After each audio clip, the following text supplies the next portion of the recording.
What's up, everyone, and welcome to the Nickel City Rush Hour Show, Sunday edition. Got a lot of fun topics tonight, including the Chris Sims top 5 quarterback rankings. Keith, is Josh Allen deserving of the number 2 spot? We're going to get into that. We're going to talk about why Vegas seems to be hesitant on the New York Jets when everybody that you hear talking about these Jets has them as the best roster in football, or one of the best. And then we're going to talk about our Mount Rushmore sports and our teams that we follow that are helping us get through this off season. So a lot of good stuff here tonight. I do want to start by saying congratulations to my co-host, Jake Podger, and his family for having a beautiful baby boy this past week. Sullivan Jacob Podger is his name. And Jake already has him watching film on long snappers and fullbacks catching passes out of the backfield. I mean, that's just like Jake. He loves his special teams and his fullbacks. He'll be out of pocket for a few weeks, bonding with the family, but you'll see him soon. Helping me out tonight is one of my favorite guys, he's going by Philly Fins fan. I mean, he's throwing me off tonight. Usually he's Dolph fan. Keith from our AFC East Summit show. He's been on this show plenty of times. Keith, how you doing tonight, my friend? I'm great, Mike. Thanks for having me on. Jake, congratulations, man. And Big Al, congratulations on being a grandfather a second time over. Great news. And look, Mike, I'm happy to be here with you. And this happy circumstances under which I'm with you tonight. Yeah, awesome. Yeah, very exciting. So, Keith, we're going to start with the topic that's on the thumbnail. That's the title. We actually had, who jumped in here? TMC the Don. He jumped in as soon as I posted this show, which was, I don't know, 3 or 4 hours ago. And as I was setting up, I went in there. I'm like, oh my goodness, we got chat already. And he's saying, no, Josh does not deserve it. And we're going to talk about why I think he does. But there's a caveat to this discussion, because you might be thinking, Mike, why the heck? I mean, you're a Bills fan. This should be a yes. But I want to talk about why I want to get into it with a non-Bills fan like yourself, Keith. Yeah. And I'll talk about that in a few seconds. Jessica chiming in. She says, of course he deserves the second best rating. Most TDs in the first 5 years, second most wins of any quarterback over the last 5 years, maybe the playoffs every other than his rookie year. So love it. Jessica coming in, firing away. A lot of facts that she always brings. So thanks for joining us, Jessica. Good to see you out there. If the best ability, yes, these are some good points we're going to bring up as to why I agree with this. So let's get into it, and then I'll bring up some more Jessica's points later on the show here. But first, let me start by saying number 2. Chris Sims put this out. He's been doing top 40. It's been going on for about a month. I think he's been doing it in a series. I think he'd do about 6 quarterbacks per episode. I think it was about 2 weeks ago where they got into the top 5 finally. And I saw this on another show, friends of the show, Nick Wright and those guys. I saw this past week. And I'll tell you what he said after we come up with our opinions here. And I said, you know what? This is a perfect scenario for me, because let me just say this. So for me, the reason why this is a little difficult is I have an 11-year-old. And for those also that come into our channel afterwards and say, you're always disrespecting Lamar Jackson. I'm going to show you why we're not disrespecting. I'm going to tell you this story. So Lamar Jackson is not being disrespected whatsoever in this family. Right? And the reason that is because in 2020, in August of 2020, after Lamar Jackson won the MVP, his first of 2, he was on the cover of Madden. And unfortunately for me, my son just started playing video games back then. He was about 8 at that time. Little did I know this was going to change things forever, Keith. Forever. Yeah. So he starts playing, and they did a great job marketing because Lamar's on the cover of it. So what's he going to do? First time he's playing it, I'm going to play the guy in the cover, Lamar Jackson. And I don't know if you ever played Madden, especially when Lamar was on the cover. It was a cheat code. Like I sat down with them. I used to be pretty decent at Madden. I sit down with him with the Bills. I couldn't stop him. I couldn't stop Lamar Jackson. And Lamar Jackson was running all over me. It wasn't so much he was passing all over me, but he was running all over me. And that was the day which kind of broke my heart. But, I'm supportive of my kid. He says, Lamar Jackson's my favorite quarterback, and the Ravens are my favorite team. Oh, And I thought I had a lock. Keith, I have 5 other children, and most of them they're all Buffalo Bills fans.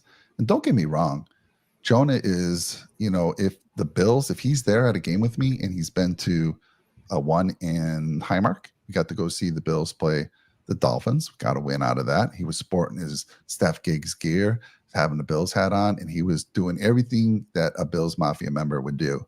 Then a couple of years ago, I took him to SoFi to see the defending Super Bowl champs, the Rams, on Thursday Night Football, and we did our thing. And he had a Steph Diggs, again, wearing the same gear, actually made a short of it, and he had over 30,000 views on that thing. It was pretty impressive. wow.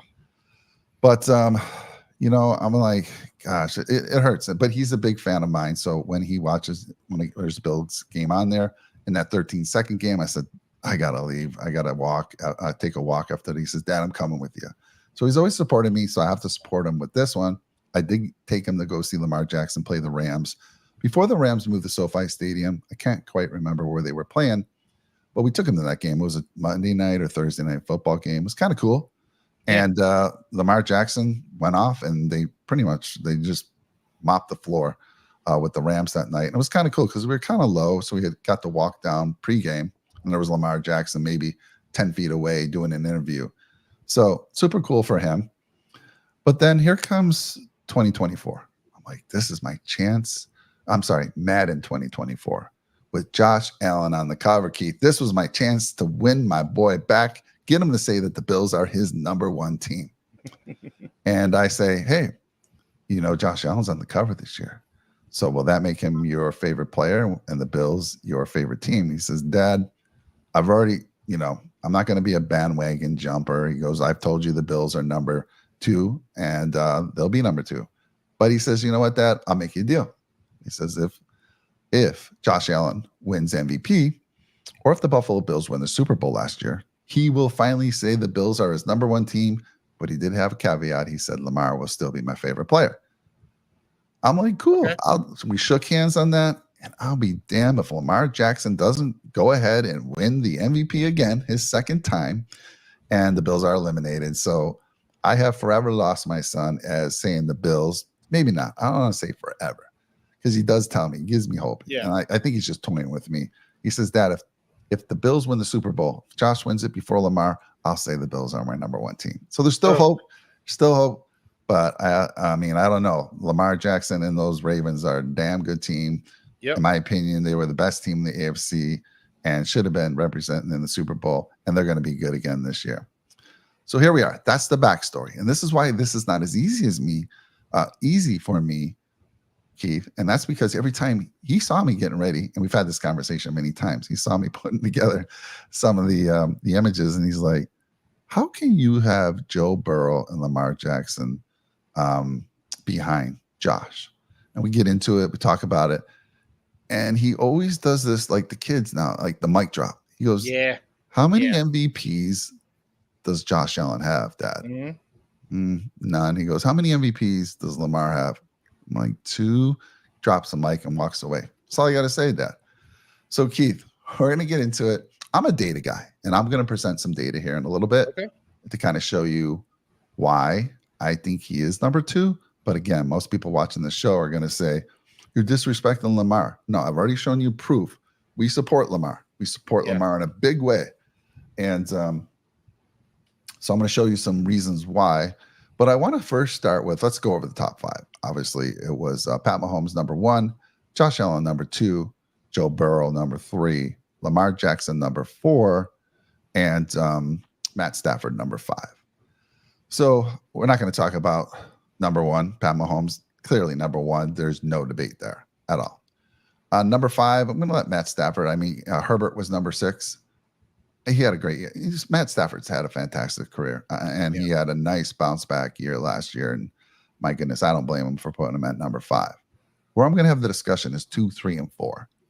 And let me start with the Bengals.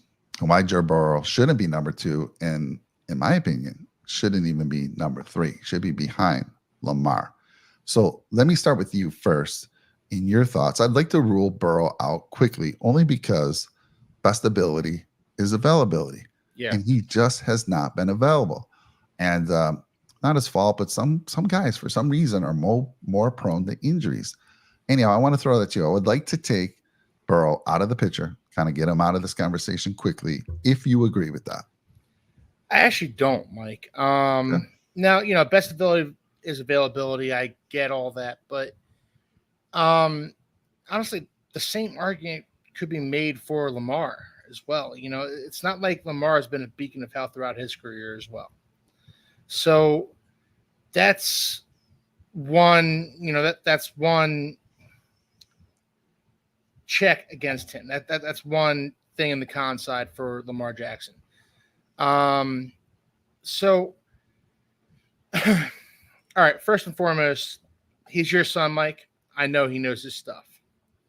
He's been raised by you. I was raised by a football fan myself. So I know he knows his stuff. But getting into this, all right. First thing I would ask your son is, if you had one game to win against number 1 defense in football, who you taking? Outside of Patrick Mahomes. So everybody's going to take Patrick Mahomes. If you have one game to win, who you taking? Because, in all honesty, in those big games, in those big moments last year, we had Josh Allen against the Chiefs, and he actually performed well. Also, guys, I'm a Dolphins fan. I know you guys know me. I'm on the AFC Summit every Tuesday. You guys know me. I'm a Dolphins fan. I am not Josh Allen's biggest fan. I'm actually one of his anti-fans. I don't, but I am an admirer of what he can do on a football field.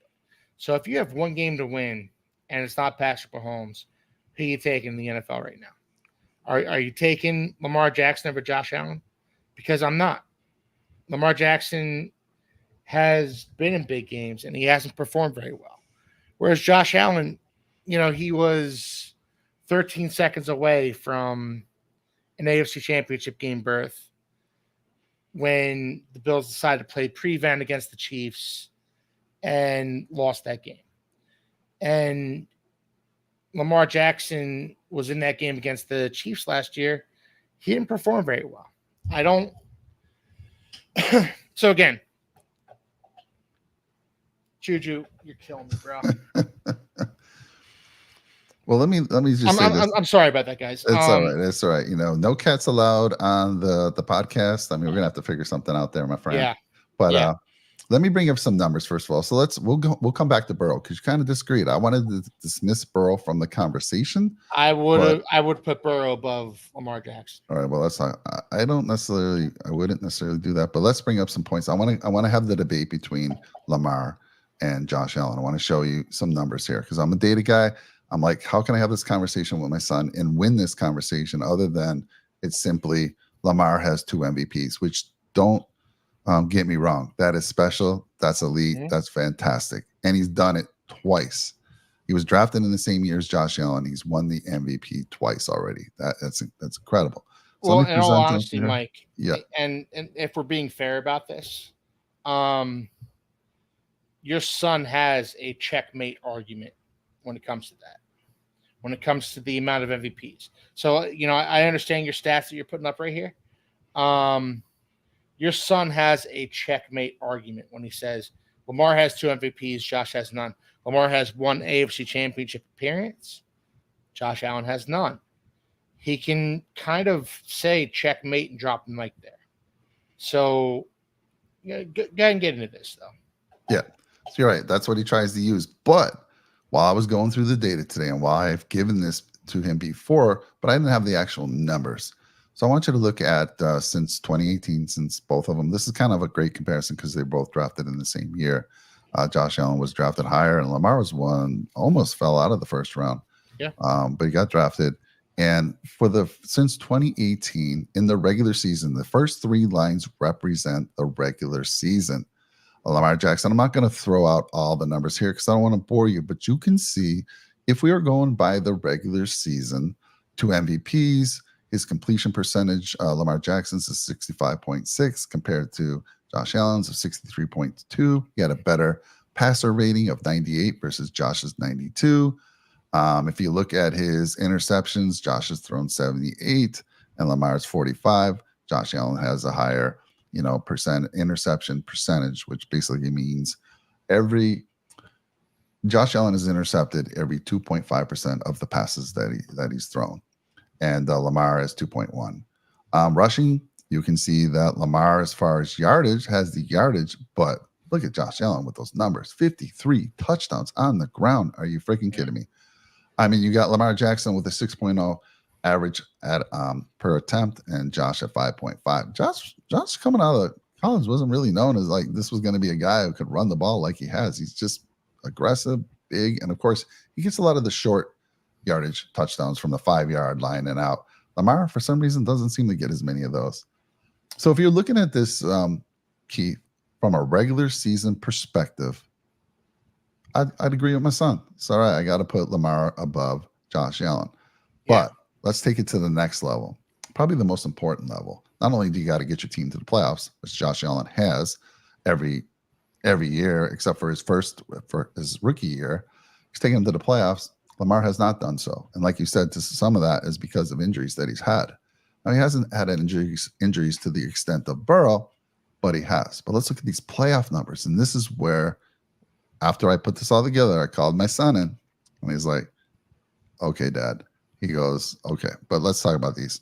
So in the playoffs, Lamar is 2-4 with a 57.4 completion percentage and a passer rating of 75.5. Look at Josh Allen, 5-5, completion percentage of 64.6, passer rating of 100, Keith. So it's clearly here. I can go through all the numbers here, but it's clear. Look at Josh Allen's interception percentage in the playoffs, 1.1. That's elite. So when the games matter, Josh Allen performs.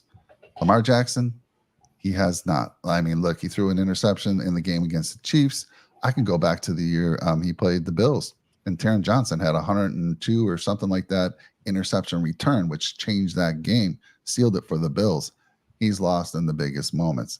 If you look at this from a playoff standpoint, this is clearly Josh Allen, and he's over Lamar. So if you put them all together, I'm putting more weight on the playoffs. Yes, you have the MVPs, and I mean that's hard to overcome. But because of the playoff performance, it's not even close, Keith. It's not even close, and that is why I safely and feel good about putting Josh Allen at number 2. Let me take this off the screen here and get back to just you and I, sir. Yeah. Well, you safely and you feel good about putting Josh Allen number 2. As well, you should. There's a reason, and this is another argument to make with your son. There's a reason why people rank Josh Allen above Lamar Jackson, in spite of the fact that Lamar Jackson has won 2 MVPs. Now, Jake pointed out in the chat, CMC probably deserved the MVP last season. That's up for debate. That's fine. But the fact of the matter is, nobody ran away with the MVP last season. Lamar Jackson kind of got it because his team was exceptional. But you look at the playoff stats, against the best teams in the NFL, the best teams in the AFC, and Lamar hasn't gotten it done. And I've said it before, I'll say it again. The book's kind of out on Lamar where you say, we're going to shut down the run, and we're going to make Lamar beat us with his arm and see if he can. Whereas if you're playing the Bills, if you say we're going to shut down the run, Josh Allen will beat you with his arm. If you say we're going to shut down the pass, well, Josh Allen can still beat you with his rushing ability. I think you have to understand that there's a reason why people rank Josh Allen above Lamar Jackson as far as quarterbacks go, in spite of the fact that Lamar Jackson has won 2 MVPs. And it's not just because Josh Allen has been healthy. That's a big reason, though. It's a big reason. Well, that's a reason, but that's not my reason personally. Because again, if I have one game to win, and it's against the number 1 defense in the NFL, and I can't choose Patrick Mahomes, who am I choosing? Because I'm choosing Josh Allen, and I'm choosing him partially because of the fact that he can run the ball and he can throw. He's a great passer, and he's got a super strong arm. But I'm also choosing him because I've seen him perform on the biggest of stages, not the Super Bowl, but like on the biggest of stages in the playoffs. And he's come out there and he's balled out. Whereas a lot of times Lamar Jackson has come up pretty small. And that needs to be taken into account here. Yeah, 100%. I showed you the numbers. Yeah. So for me, I mean, it comes down to what is your criteria? Is it just accolades? Is MVP enough? 2 MVPs? All right, yeah, let's just crown him the second best behind Mahomes. No, Yeah. I don't think so. I gave you my reasons.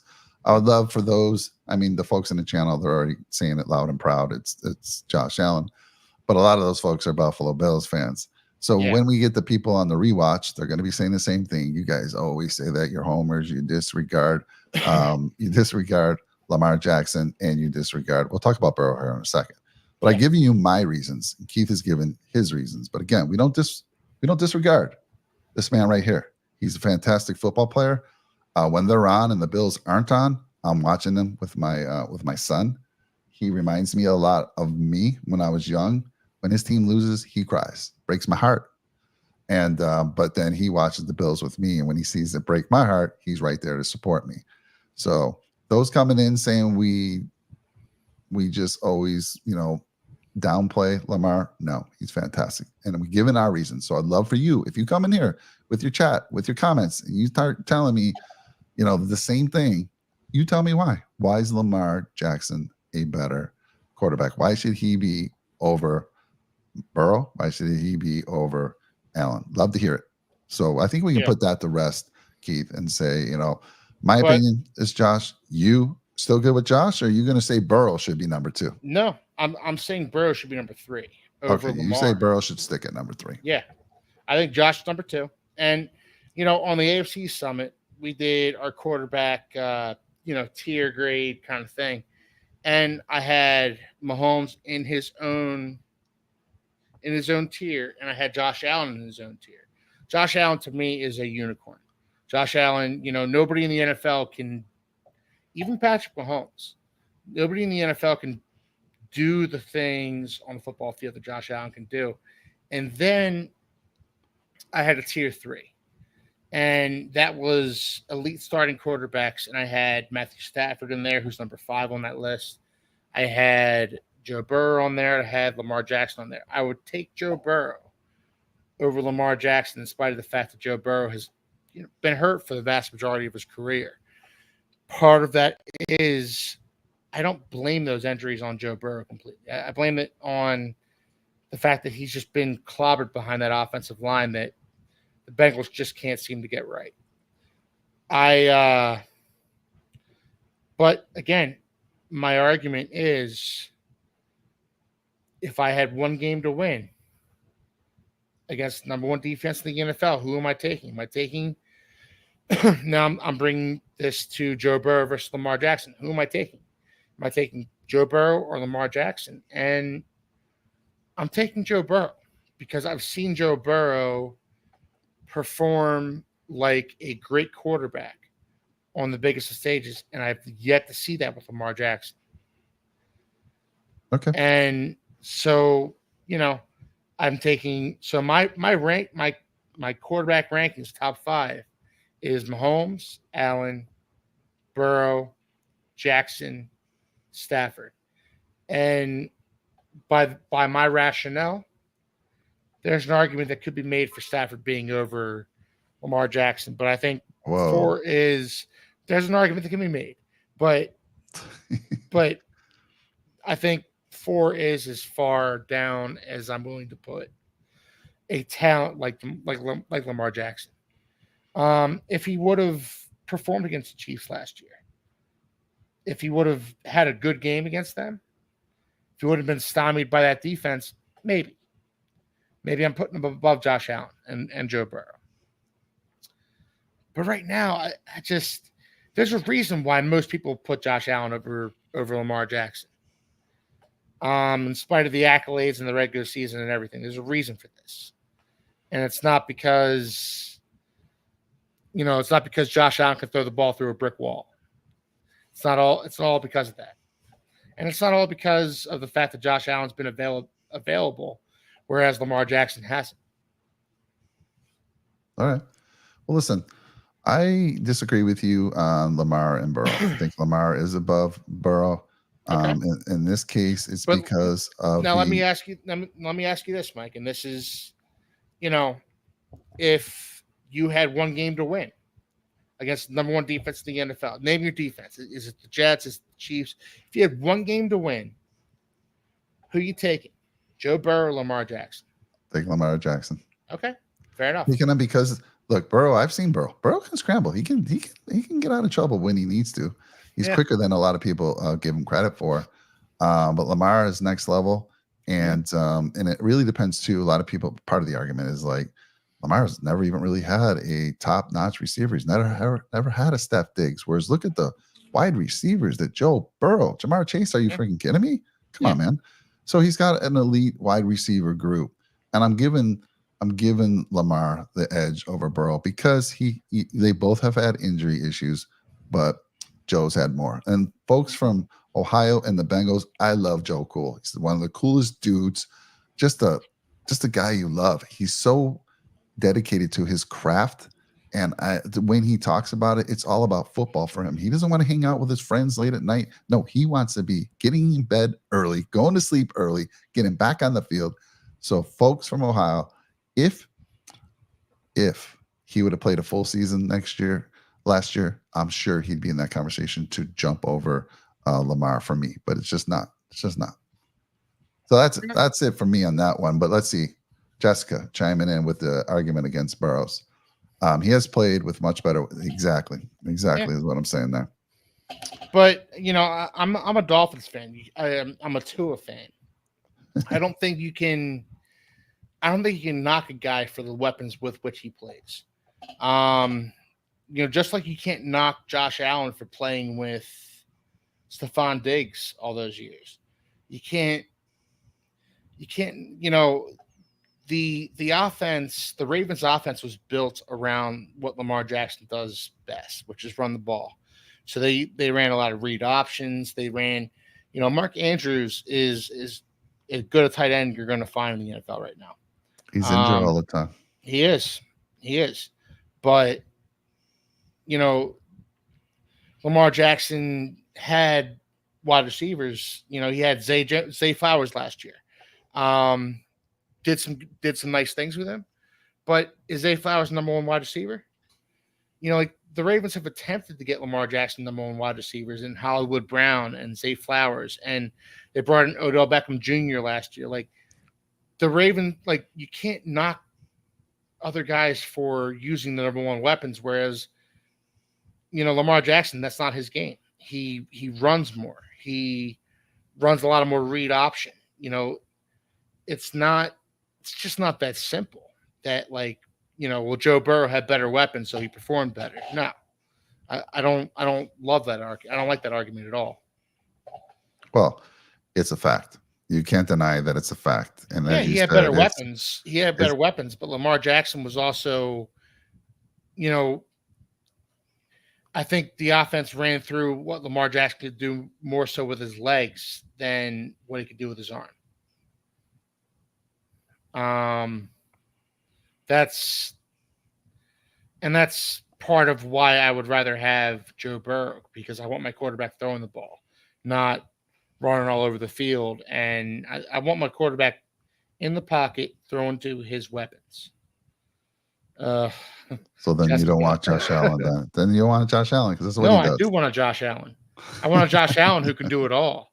I want to, and that's part of why I take Josh Allen, is because Josh Allen can stand in the pocket and throw the ball, and he can run the ball almost as well as Lamar Jackson. Like I mean, Josh Allen, like I said, he's a unicorn. He's the second best quarterback in the NFL because he can literally do everything for you. Whereas Lamar Jackson, the book is out on him, and it's not an easy book. It's not like, well, if we shut down the pass, then we're going to beat Lamar Jackson. But like the Chiefs shut down the pass on Lamar Jackson. I said to Lamar Jackson last year in the AFC Championship game, "You will not beat us with your legs. If you're going to beat us, it's going to be through the air." And he couldn't do it. Yeah, I mean, If you say it to Josh Allen, if you say it to Joe Burrow, he'll say, "Okay, I'll beat you through the air." yeah, there's no doubt. If you look at the passer rating for Joe Burrow and the completion percentage, it's higher than both Josh and Lamar. He has that quick, of course, that's part of their offense. 2-step drop because their offensive line is so bad.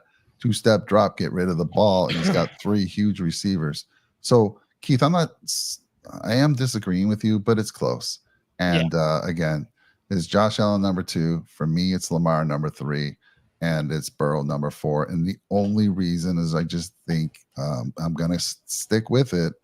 The best ability is availability. I'm going to stick with that. And when you got your guy, I mean, Burrow was 5-5 when he got injured last year. 5-5. Now his teams typically get off to a bad start, and they typically pour it on. They go and win 9 or 10 games in a row, which is crazy. But they were struggling last year when he went out at 5-5. So I think we can put a bow tie on that one. You guys have helped me. Hopefully, I'm going to have my son watch this. If he's not already watching, he's probably watching it in the other room and taking notes. But like I said, when I showed him the playoff picture between him and Lamar, he took a step back. It's like, yeah, Dad, I get it. Because he was watching the game with me a few years ago when Taron Johnson intercepted that. He watched the game last year, of course. But yeah, like everyone's been saying, Lamar in the playoffs just hasn't been that guy. Joe Burrow, probably the best pure passer of all of those except for Mahomes. But Burrow, Allen and Lamar bring that other dimension, which is slightly better than Burrow, which is on the ground. And so that's where we're going to end it there as far as that debate. And again, on the rewatch, please, I'm going to show this one more time. Do not tell me I'm disrespecting your guy Lamar. I'm putting him at number 3 over Joe Burrow. Cincinnati fans are going to be heated. But look, let me tell you something. Nick Wright and that whole channel, let me tell you where they fell in this. Believe it or not, Nick Wright was fine with Josh Allen being number 2. Can you believe that? He said, as critical as I've been of Josh Allen, he deserves number 2. Maybe not in those words, but he was good with the number 2. He did have Burrow over Lamar. And his reason with Lamar is just what folks have been stating out here. It's been the playoff woes. If you're less, and he put it something like this: if your last game of the year is your worst game of the year, that's a problem. So he stuck with Lamar at number 4. All right, Jonah, I hope that answered your question, and I hope that answers all the folks that have been having this debate. And if you disagree with us for whatever reason, give us your reason why in the comments. We greatly appreciate it. Jessica, Mike Burrows was injured before the year. Started last year. He was. Oh, so he came back later because it shows 5-5. He injured his calf in the preseason. Oh, gotcha. And I think it was in training camp, actually. He injured his calf. And then, he kind of fought through that and played through that. Yeah, gotcha. And then he hurt his wrist in, when they were 5-5 last year. Yeah. But Joe Burrow, he's a tough dude. He fought through it. I think the Bengals need to put a better offensive line in front of Joe Burrow because he's not the most mobile of guys. He's not Josh Allen. He's not Lamar Jackson, and that's a knock against him. If you're gonna put Lamar Jackson above Joe Burrow, you could say, well, Lamar Jackson's much more mobile than Joe Burrow, and he's much more cut out for an offensive line that's somewhat subpar. And I get it, but again, when I go through quarterback rankings, when I look at quarterback rankings, I say, if I had to win one game, who am I taking? And I'm taking Joe Burrow, Joe Cool, 10 out of 10 times over Lamar Jackson. But I just don't think Lamar Jackson performs when the pressure's on. You could say if it's the regular season, I'm taking Lamar. If it's the playoffs, no way I'm taking Burrow. Well, but we've already talked about that. I'll take Lamar Jackson when he's playing a team like the Arizona Cardinals. There you go. All right. Yeah. Let's get into our next segment here, and I appreciate everyone. That was a fun conversation. Thanks, Keith. As far as our second segment, this has been like, Keith, what are you doing? We're going to talk about our Mount Rushmores of sports, the teams that we follow within that sport. What's helping us to get through this off season? It's terrible. I just want the season to start, but it's so bad. And don't judge me. I sit down yesterday. I'm on the couch. And of course, typically the day before I'm starting to prep all the stuff for the show. And by the way, if you're new to the channel, if you're seeing this on a rewatch, please hit that like button, drop a nickel on that, subscribe for us. We greatly appreciate it. We really do. But I sit down and I turn on my favorite streaming service. I don't know about you, but Netflix is the go-to for me. It just seems to have everything on it. And of course, they have AI. They know what I've been watching. They put things in front of me. They know I'm a football fan. And they put in front of me America's Sweethearts, the Dallas Cowboy cheerleaders. And it was a 7 or 6. I'm through number 2. That means I've watched it. Yeah. 7 episodes of how they are the elite as far as cheerleaders. There are only 7 teams that do not have cheerleaders. And that is the Buffalo Bills. By the way, the Buffalo Bills had the Buffalo Jills up until 2014. I was lucky enough. I got to go to some games and see the Jills. It was cool. I think every team should have cheerleading because it starts in middle school. It's big through high school. It's big through college and many other teams, except for these, which is Buffalo Bills, Bears, Browns, Packers, Chargers, Giants, and Steelers. There's a theme there. They're all cold weather teams. I know, the cheerleaders would have to dress up, but no, I'll tell you what, the Jills, they wore clothing that still looked great and they were able to stay warm. And it wasn't until 2014 when I'm not going to get into that because that's for another show. But what happened, they weren't getting paid enough is what they argued and some other things. But I believe all teams should have cheerleaders. I know you guys do not Philly, but in Miami. And I think they should be paid more. And by the way, that documentary is damn good. They go through the ringer to make that team, the squad of 36. They go through training camp. They are typically being evaluated every day. It's pretty cool. So I'm just saying, that's not what we're going to talk about. That's a topic for another show. But all teams, and I hope the Buffalo Bills, when they open up that new stadium, the Buffalo Jills return. That would just be golden. And the only other thing I would say, I know if there's like 5 teams out there that have guys as part of the cheerleading squad, bring more guys into it. Let's go. That's how it's been all throughout schools. There's always been females and guys so that they can do those cool things where the cheerleaders go way up in the air and stuff like that. But so Keith, those are the type of things I'm watching, and it's related to football, and it is what it is. So don't judge me. Yeah. But let's get into our Mount Rushmore of sports. Like, what are we watching? What's your team you're following in that sport to kind of get you through this off season? So let me throw it to you, Keith.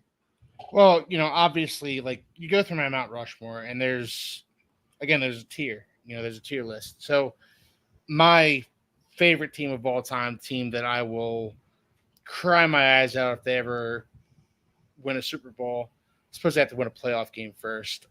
Is the Miami Dolphins, and then I'm a Phillies fan. I'm from Philly. I'm a big Phillies fan, and then I'm a Sixers fan. So there's my top three. And honestly, Mike, I was with my dad earlier on the day, and I said to him, Mike sent me the topic for tonight's show, and he said Mount Rushmore of teams. And Dad, I'm having a tough time coming up with number 4. I'm having a hell of a time coming up with number 4 because I don't watch hockey. I don't have the bandwidth for it. I watch college football, but I don't really follow college football team. I watch college basketball. I don't really follow a college basketball team. Who is my Mount Rushmore?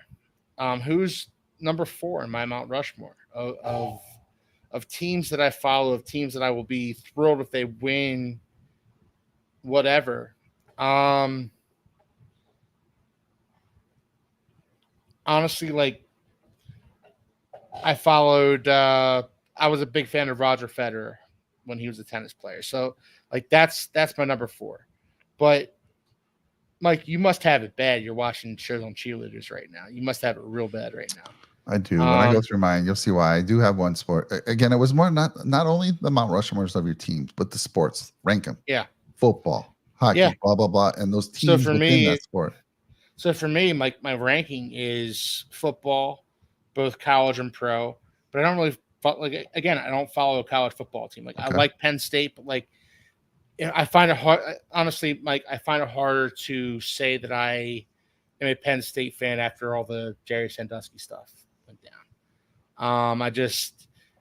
It's inexcusable for what Penn State did. It's inexcusable for what Joe Pa did. Like, I find it hard to say I'm a Penn State fan after all that stuff went down. So I can't put them on my Mount Rushmore. And so, it's football, it's the Dolphins, it's baseball, it's the Eagles. The Phillies. It's basketball, it's the Sixers, and then it's college basketball, college football, tennis. I do watch tennis. I watch some golf. I like Tiger Woods back in the day, but like the fourth amount, like I said, my dad and I were talking earlier on today, and I said, I can't come up with a fourth. He's like, I can't come up with a fourth for you either. So gun to my head, like put the Dolphin symbol up there, put the Sixers symbol up there, the Phillies symbol, and then put Roger Federer's face up there. I love tennis. I loved Roger Federer back in the day. That's what I was saying. It could be a sport like tennis. Tennis would. Yeah. I love all sports, and if there was more that we would have listed out, tennis would have been right there. It would have probably been top 7. I love pretty much every sport. I mean, damn, there's a show called Holy Moly Miniature Golf that goes on during the season. Yep. I get into the Holy Moly Miniature Golf, but of course that would have been outside the top 10, Keith. But miniature golf back in Buffalo when I was growing up, I was like, not making a lot of money. When you had a date, that was like one of the first places to take someone on a date, miniature golf. Absolutely. And then go to a movie afterwards. You can talk at miniature golf and go to the movie. But let me get in mind. Maybe I can help you because I think you're missing. I think you're missing out on something here. All right. So obviously the number 1 sport for me, the one that I love to watch the most is football, and that's the Buffalo Bills. I was born in mid 60s. So the Bills came to town, and I think they signed with the AFL in 1959. They started their first competition in 1960. I missed out on a lot of those. There were a lot of great players in that decade. And for me, it wasn't until I always say around 7 years old. So 1973 is when I like to say I can remember. And it was just, I didn't even think about it. My family, whatever team is in town, they were supporting. That game was on, whether it was the radio or TV. Of course, that was the Buffalo Bills. And so the Buffalo Bills in 1970 obviously played their first game at Rich Stadium. In 1973, Joe Ferguson was at the helm. My guy, I loved Joe Ferguson, quarterback for many, many years. They had O.J. Simpson. J.D. Hill, Bob Chandler, just some great players. And yeah, it was just that's all we watched, man. There was no question about it. Bills game, we were watching it, and I was like, at that age, even at that young age, I'm like, all right, where are we watching the game this week? Now, the second one, that was no surprise. I know that's no surprise. And I know the next one's no surprise for you. And that's the Buffalo Sabres. There was a lot going on in 1970 in Buffalo because they had the Buffalo Sabres becoming a team in the NHL. And the Buffalo Sabres, let me tell you, the French connection, I got to see them. I got to see that game against Philadelphia, by the way. The Flyers, you probably don't, it goes way back. But Yeah. that was the first Stanley Cup. And we lost that series 4-2. And I still don't know how we lost because that French connection that we had on our team, Gilbert Perreault, Rene Robert, Rick Martin. I remember my grandma, she loved the redheaded Jim Schoenfeld. She loved him. He was a great defensive player. And Keith, this is where I think you're missing out. Hockey. Yeah. I mean, the playoffs just ended. Florida Panthers winning, which was incredible against the Edmonton Oilers. I was pulling for the Oilers. Connor McDavid, he won the Conn Smythe, which is an award they give who's the best player during the playoffs, which is kind of cool. He won. His team didn't win the cup, but it went to Game 7. They were down 3-0, Keith. They fight back. I thought they were going to get it done. They fell short. But hockey is – have you been to a hockey game? Oh, yeah. I've been to several. And it just hasn't caught on for you? Honestly, and this is something my dad and I talked about today. I can't bring myself to give a damn about hockey. I just, oh man, I love going to hockey games. I love going to hockey games. Like, it's my second favorite sport to watch live behind baseball. There's nothing like watching a baseball game live. I don't, it's not even close. I love watching a baseball game in the stadium, giving my peanuts and Cracker Jacks. I don't. I will stay there. I'll live in the stadium during the summer, but Mike, I can't bring myself to care about hockey. I'm sorry, Wow. And I feel bad about it because in Philly, there are Flyers fans that only care about the Flyers. Yeah. Like they don't care about football. They don't care about baseball. But come hockey season, they are tuned into the Flyers, and I have to be the guy to tell them, I don't even know who the captain is. I knew it was Eric Lindros back in the day on the Flyers. John LeClaire, yeah. Michael Renberg. I watched that Legion of Doom team, but nowadays I just don't have the bandwidth for hockey, and I feel bad about it because it's a really great sport, and I feel like if I got into it, I could, but I know I'm missing out, and the Flyers should be on my Mount Rushmore, but I just don't care. Oh man, I hope the Philly folks don't see this. They're going to be signs out front of you, and I know you're one of the few. I got to tell you, Keith, because I always preach hockey, and I've had a lot of folks out here in California, and hockey kind of really didn't get big out here in California because when I grew up in Buffalo, it came out for the first time to California in 1983. My dad was in the Air Force. It came out to California, and I was just shocked at how hockey wasn't as big. Now Gretzky, I forget, Gretzky is really who started making it big out here. Yeah. But the skill set of, like, I'd go in the gym and they'd actually play street hockey, and I was just toasting these people. I'm like, wow, there's no skills here. But it's grown quite a bit. You got the Kings out here, obviously, in SoCal. You got the San Jose Sharks up north, and and the Anaheim Ducks. So yeah, I have been to see the Ducks whenever they play the Sabres. I've been to the Kings. I've been to see them play other teams as well. Hockey is just fantastic, and my son, I am planning on taking him to see either the Ducks or the Kings to see a Sabres game. He's yet to see a hockey game. I think he'll be a huge fan. But to me, Yeah, you got to give it another shot, man, because there's nothing more exciting. I mean, it's an 80 something game season, 82 games, I think. Yeah. It's long. It's not damn near as long as freaking baseball, but it's uh it's exciting. And really the playoffs, I don't think there's anything, I mean, other than football playoffs. I don't know. All the sports that I'm gonna mention are so good in the playoffs, but I gotta just Yeah. say hockey is so intense. Anyhow, so that's my number two. Number three, you saw on the thumbnail, I don't even know if you know. Well, it's probably going to cheat. Did you know who that basketball team is that was next to the Celtic logo that I put on that thumbnail? No, I didn't actually. All right. So remember, I said in the 70s, a lot was going on in Buffalo. Yeah. Buffalo brought in a pro team, the Buffalo Braves basketball team. Oh, Dude, I mean, okay. they in 1978 is when they left Buffalo. So they had a short stay, but during that stay, I mean, we had some studs on that team like Bob McAdoo, Randy Smith. It was this other guy, Ernie I always say his name wrong, Gregorio.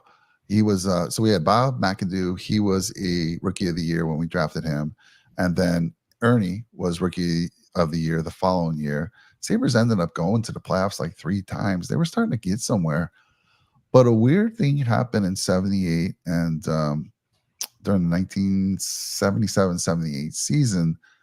I guess they were losing money, although even though the Braves were bringing in average ticket sales compared to the league, so they were there. They weren't like nobody was showing up. One of the biggest problems they had is competing for the auditorium. That's where the Sabres played.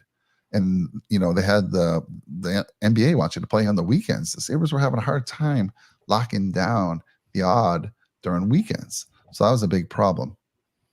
So there was two owners.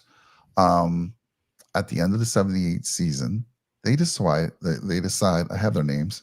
So John Brown, who was the owner of the Buffalo Braves at that time, and Irving Levin, who was the owner of the Celtics, they decide to switch teams. I mean, switch ownership. Um, One gets the Celtics, stays in Boston. By the way, great move. He won that one for Yeah. sure. Seriously. The other gentleman, who was the Celtics owner, takes the Buffalo Braves, moves them to San Diego. They become the San Diego Clippers.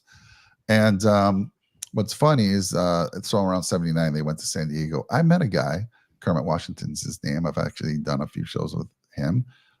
He played for the Clippers when they first went out there, which was pretty cool.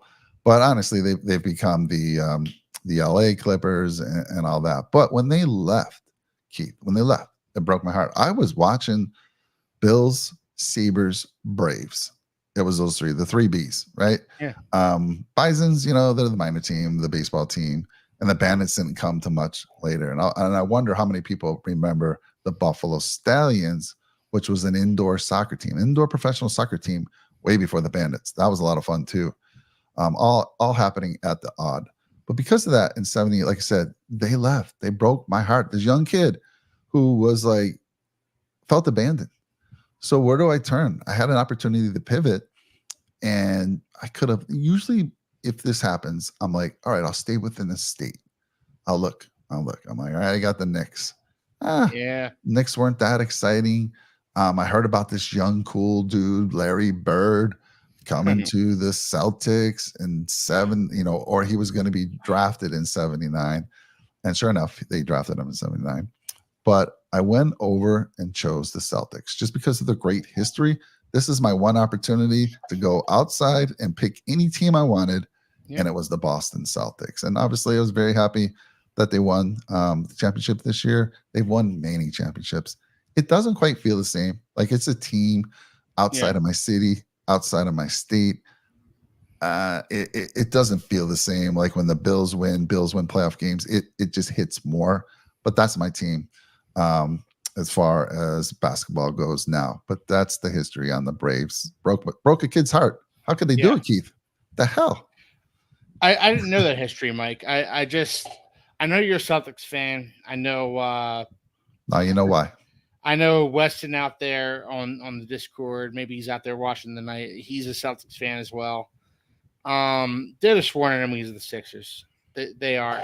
So you at one point when the finals first started, you put it out there. I didn't know you were a Celtics fan at the time, Mike, but you said, who's everybody cheering for? And I said, well, look, as a Sixers fan, I'm contractually obligated to say anybody but the freaking Celtics. But I respect fandom. I respect, and I didn't know that bit of history about the basketball team, but man, I can't stand the freaking Celtics. What is it? Why? Just because they're just like kind of like the dominant team, like many years, like the Patriots, and they're the dominant team. They've always had the Dolphins number. I mean, not the Dolphins. The Sixers number. Like, no, but like what I was thinking though, Mike, is that like I can't stand the Celtics because they've had the Sixers numbers, just like the Bills have had the Dolphins numbers. Like it's kind of ridiculous at this point how good the Celtics are against the Sixers, especially. So I just, man, I can't stand the Celtics almost as much as I can't stand the Bills, and that's saying something. Oh my goodness. Yeah. That is saying a lot. Yeah. But my dad, it's Celtics. It goes like the Bills, then the Mets, then the Celtics is my most hated franchises of all time.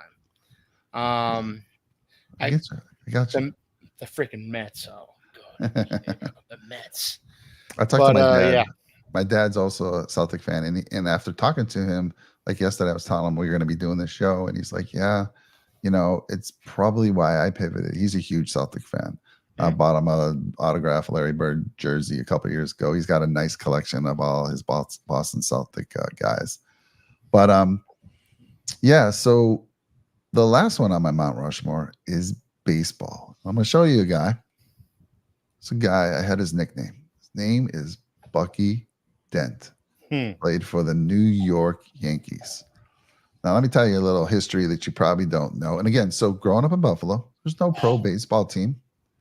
I have my option. I played baseball. Baseball was probably the best sport. I was pretty, again, I was good in sports.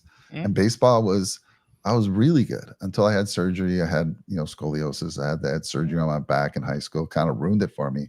But before that, I played a lot of baseball. I played shortstop. And Bucky Dent was my idol. And again, early on, it's like, who am I going to take? Well, like I told you earlier, my rule is try to stay within the state. I have the freaking best team in history, the New York Yankees. Not so much lately, but they're still always competitive. Yeah. But back then, dude, they were the dominant team. And so Bucky Dent, in 1978, he also won the World Series MVP. And I have his autographed here, Bucky Dent. In 1978, Keith, the New York Yankees were 14 back of the Boston Red Sox. And I think it was mid-July, 14 back. There was also two other teams ahead of them. And they went on this run, this incredible run, so much so that it came down to a one-game playoff. They caught Boston at the end, and they had a one-game playoff. And the Yankees won 5-4. Bucky Dent hit the home run heard around the world over the Green Monster. Bucky Dent was not known as a home run hitter. He was your average, very good shortstop, smaller shortstop. Nowadays, you can't play shortstop unless you're over 6 feet. Back then, you could. But, he didn't have great power, but he hit that home run, and the momentum carried it onward into the playoffs. They ended up playing the Dodgers in the World Series. They beat the Dodgers, and Bucky Dent was named the World Series MVP. So I have people back then, that was my nickname, Bucky. My mom would be like, "Why are they calling you Bucky? You don't have buck teeth." I'm like, it's my idol, Bucky Dent. And I still have friends from back in those days that will refer to me as Bucky. So kind of a cool story. That's why, it is cool. But as far as baseball goes, I love baseball. I think baseball, when the playoffs hit, again, every sport that I follow, when it gets playoff time, it's so good. But it's such a long season, Keith. I have a hard time. Like, I'll go to games. Like right now, I'm closer to Anaheim and San Diego. If I give some free tickets, and we do, people are around us where I work, somebody says, "Hey, I got some tickets. You want to go here?" Or, "Hey, the Yankees are coming to Anaheim. Like I have a friend who's a big Yankee fan that works with me. Want to go? I'm like, sure. But other than that, I mean, I'm not watching it all the time. I think I check up on it once a month. I check the standings. Once it gets Okay. closer to the end, then I'm all in. It's just such a long drawn out. And now tickets, I remember back in the day, you can take a family to a baseball game and it was reasonable. It was one of the best priced tickets in town. You can afford Yeah. it. Nowadays, not so much. But No. but yeah, baseball's that other one, and that's the only one that's going on right now. They're Yeah. midway through the year, pretty much. And It gets me. It gets yeah, me through these long summers, yeah, the baseball season. I, as I mentioned, Phillies are my second team, and I watch. I watched the Phillies today. They came back from 6-2 down, won the game 7-6. It was a nice victory for them against the Marlins.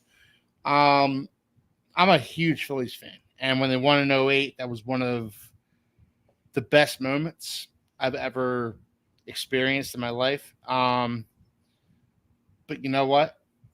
And this is why football is just a tier above baseball, because I thought if that moment were the Dolphins, I would have exploded. yeah, yeah, The Phillies won in '08, and I was so happy, and we went out in Broad Street and we partied, and it was great. But man, if the Dolphins ever won a Super Bowl, and that's why football is just it's just a tier above everything. It's 3 tiers above everything for me. And my dad's always said this. My dad's a huge Cowboys fan. He's a huge Phillies fan. Phillies are the one thing we share. But he's always said, once football season starts, baseball season ends for you.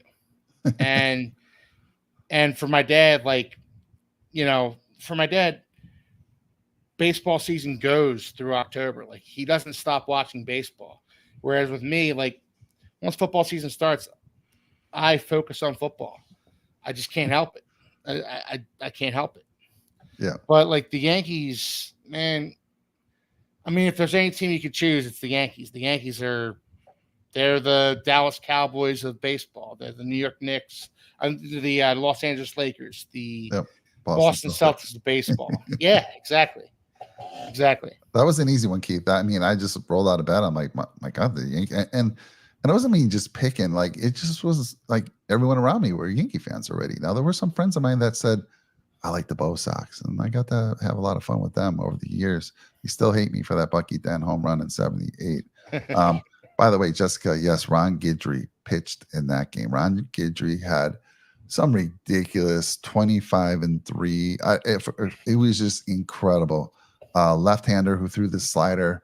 The one thing that's kind of so yeah, Ron Guidry brings back good memories. He played in that game. Jessica, was fantastic. One thing about baseball that's kind of gotten to me a little bit is because I've seen baseball for many, many years. The fact that it's rare now when a complete game is pitched. This Yeah. whole nonsense where you go 5 innings, they pull you out, and then it's just keep bringing in a new relief pitcher inning after inning. It just bothers me. I still don't know to this day. You had guys like Nolan Ryan, other pitchers that were throwing the ball 90 plus.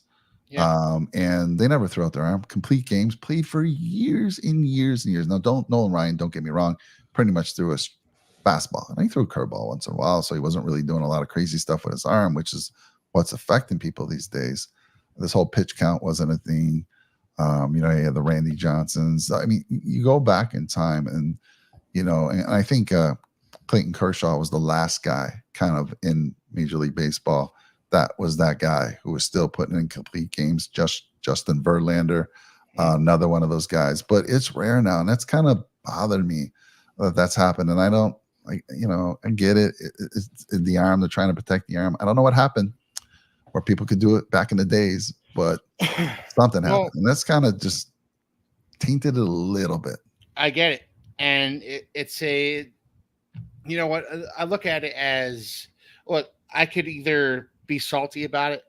Yeah. By the way, Christopher Sanchez for the Phillies just pitched a complete game shutout 2 nights ago Nice. against the Marlins. So still Yeah, it still happens. It's rare though. Like it's one of those things where it's more newsworthy than it was in the past.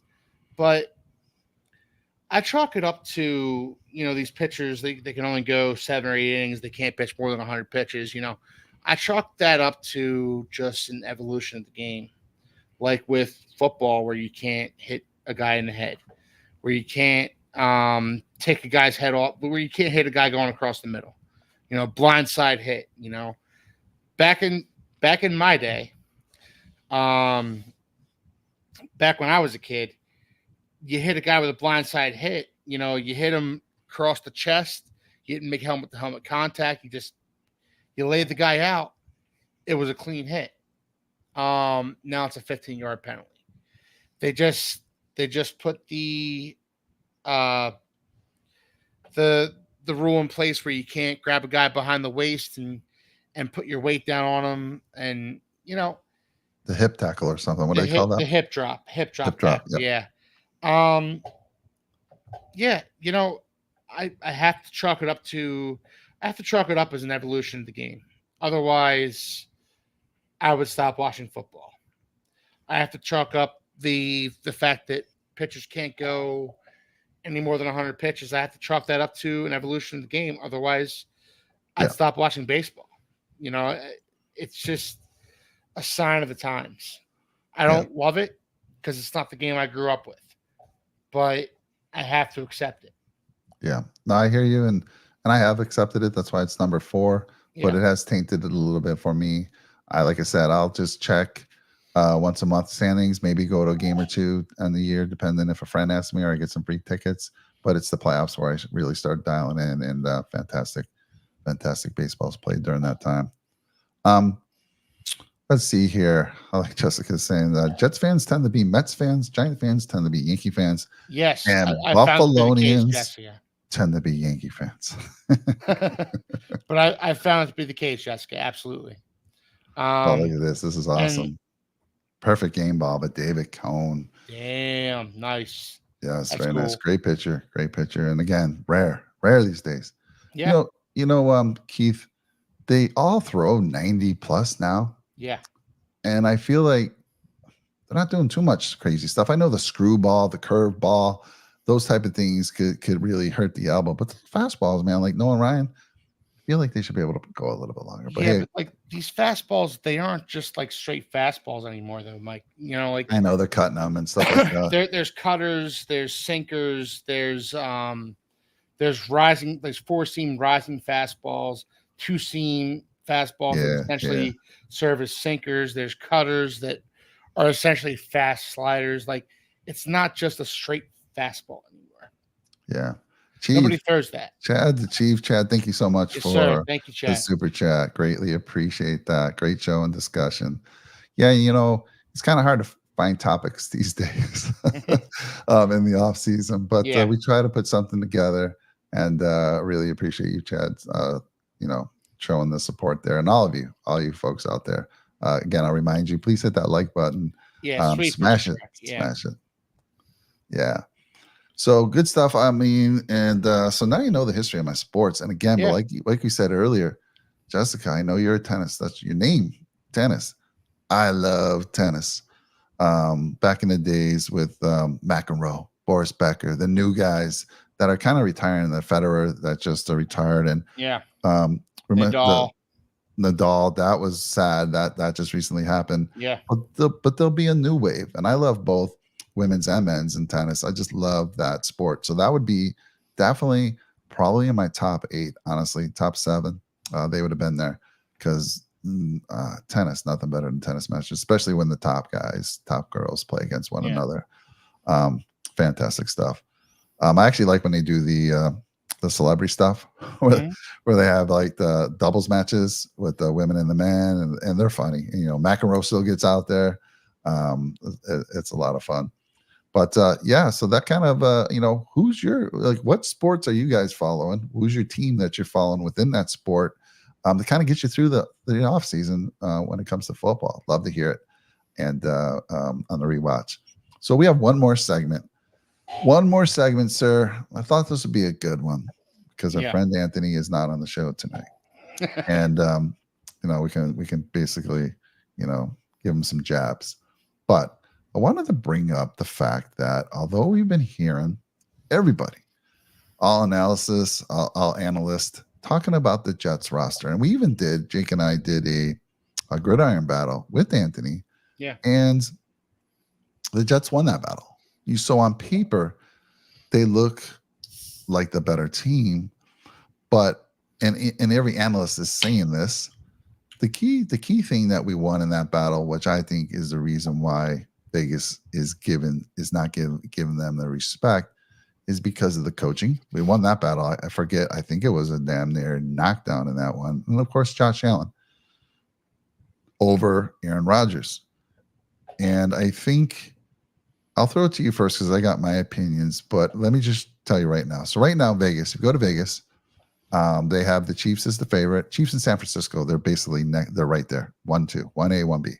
They have the Ravens, followed by the Lions, followed by the Eagles, followed by the Bengals, followed by the Bills, Texans, Cowboys, Green Bay, number 11, the Jets, and guess what? Number 12, the Dolphins. Yeah. So when you're hearing everybody talk about this great roster, potentially here we go, Super Bowl. I mean, the Bills fans, we've heard that for the past 3-4 years. And here they are. Last year, they were the same thing. Jets going to the Super Bowl. We got Aaron Rodgers.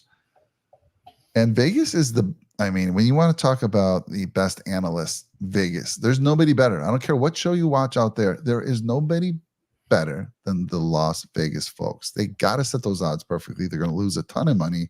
They got the Jets as the 11th overall favorites to win the Super Bowl.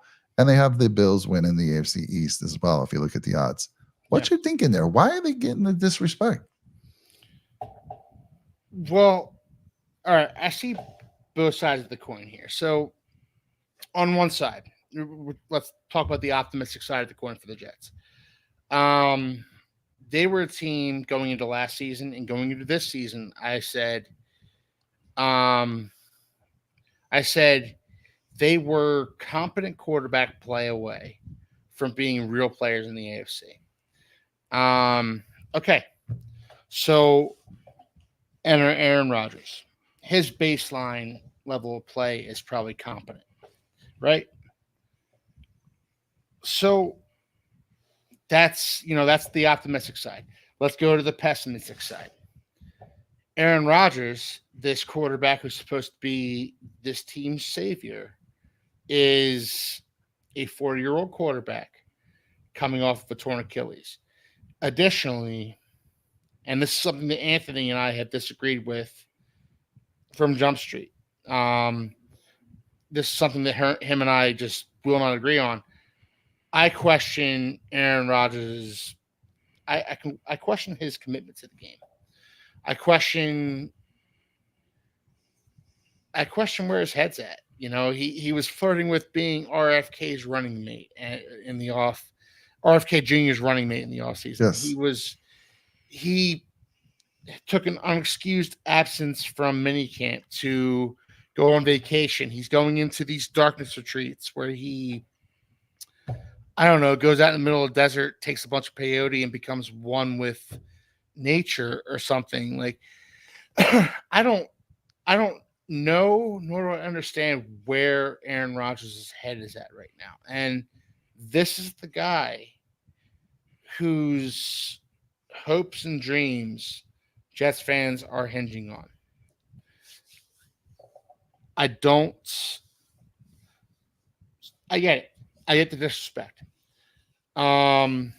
Because the last time we saw Aaron Rodgers play, which was almost 2 years ago, he wasn't very good for the Packers.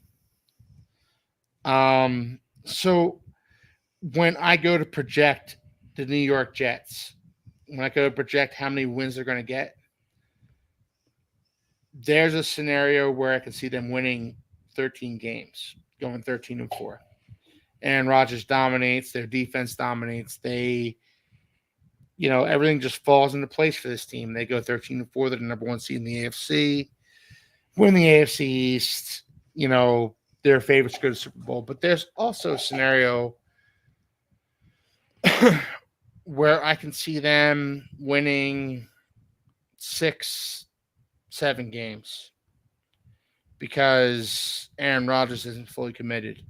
And the defense, after years of overtaxing themselves to make up for this putrid Jets offense, finally crumbles. And I can see any scenario in between. So it's just easiest to say, you know what? Somewhere in between.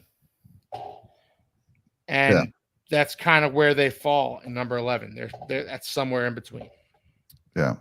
Yeah, but were you surprised when you heard me say that? Because based on what you've been hearing, were you surprised that they were down that low? No.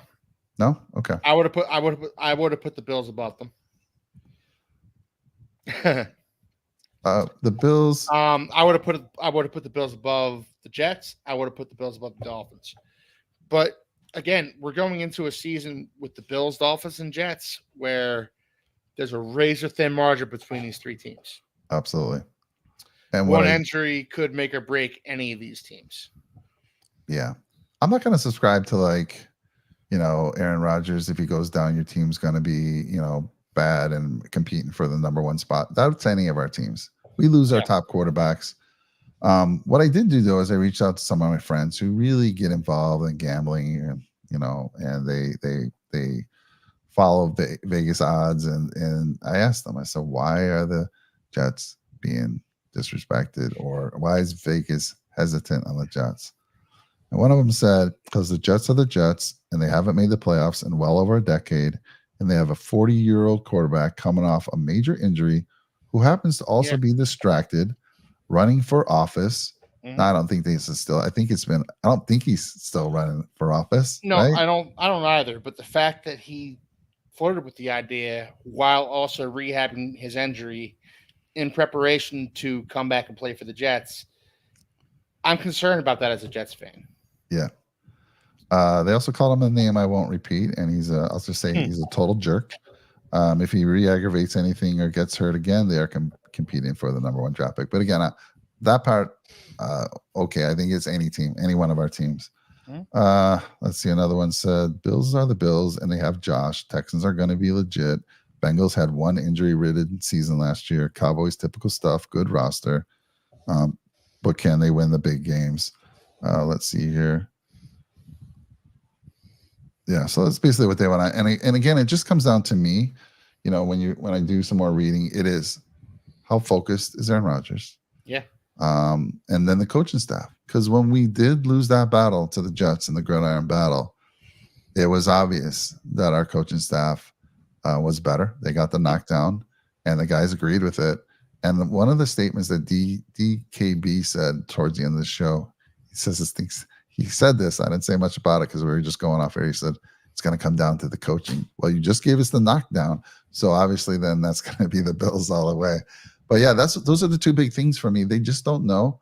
I will say this though, Keith, if you got $100 and you want to drop it, if they happen to pull it out, you're going to win $2,000. I mean, that's not bad.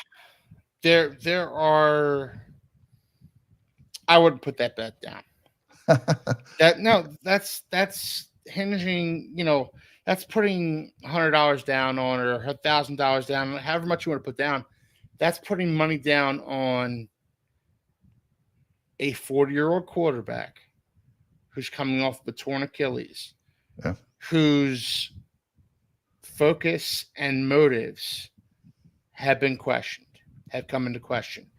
Anthony thinks he's all in. Anthony thinks he's, and I'm not knocking Anthony. I'm not on here to, No. I love Anthony, love the guy, but Anthony thinks he's all in. I don't think Aaron Rodgers is fully committed to football right now. I think he has one eye on football and one eye on life outside of football. And nobody ever said that about Tom Brady. Nobody ever said that about Peyton Manning. Nobody's saying that about Josh Allen right now, or Tua Tagovailoa. Or Joe Burrow. Or Joe Burrow. But right now, people are wondering where Aaron Rodgers' head is at. And that's a fair thing to wonder right now, because I don't know either. Yeah. So I trust Vegas more than anybody when it comes to analysts. So and Chris Sims actually, like I said, I said this earlier. I may have said it just to remind everyone. Yeah. Chris Sims had Rogers at 14. I think that was a fair placement for him. I mean, I took a look at that particular show and I was looking at the comments. Man, the Jet fans were coming in Yeah. hot. They're like, he's gonna win. You watch, he's gonna win the MVP. Chris, what's wrong with you? I love you, but you're totally wrong here. Again, And then Tua was at 18. I think I told you that as well. yeah. Well, Chris Sims is not a fan of Tua Tagovailoa, and whatever. He You was a know, left-handed quarterback. Wasn't Chris Sims left-handed? his was Chris Sims left-handed or was his brother left-handed? Well, his dad, Um, Phil, was Phil was right-handed. right-handed, Yeah. but Chris had a brother too. Matt Sims. Yeah, I Um, think I'll look and check that out. But either way, Chris Sims has never been a fan of Tua Tagovailoa. He says negative things about Tua every chance he gets. Um, Aaron Rodgers at 14. That's low for the pedigree.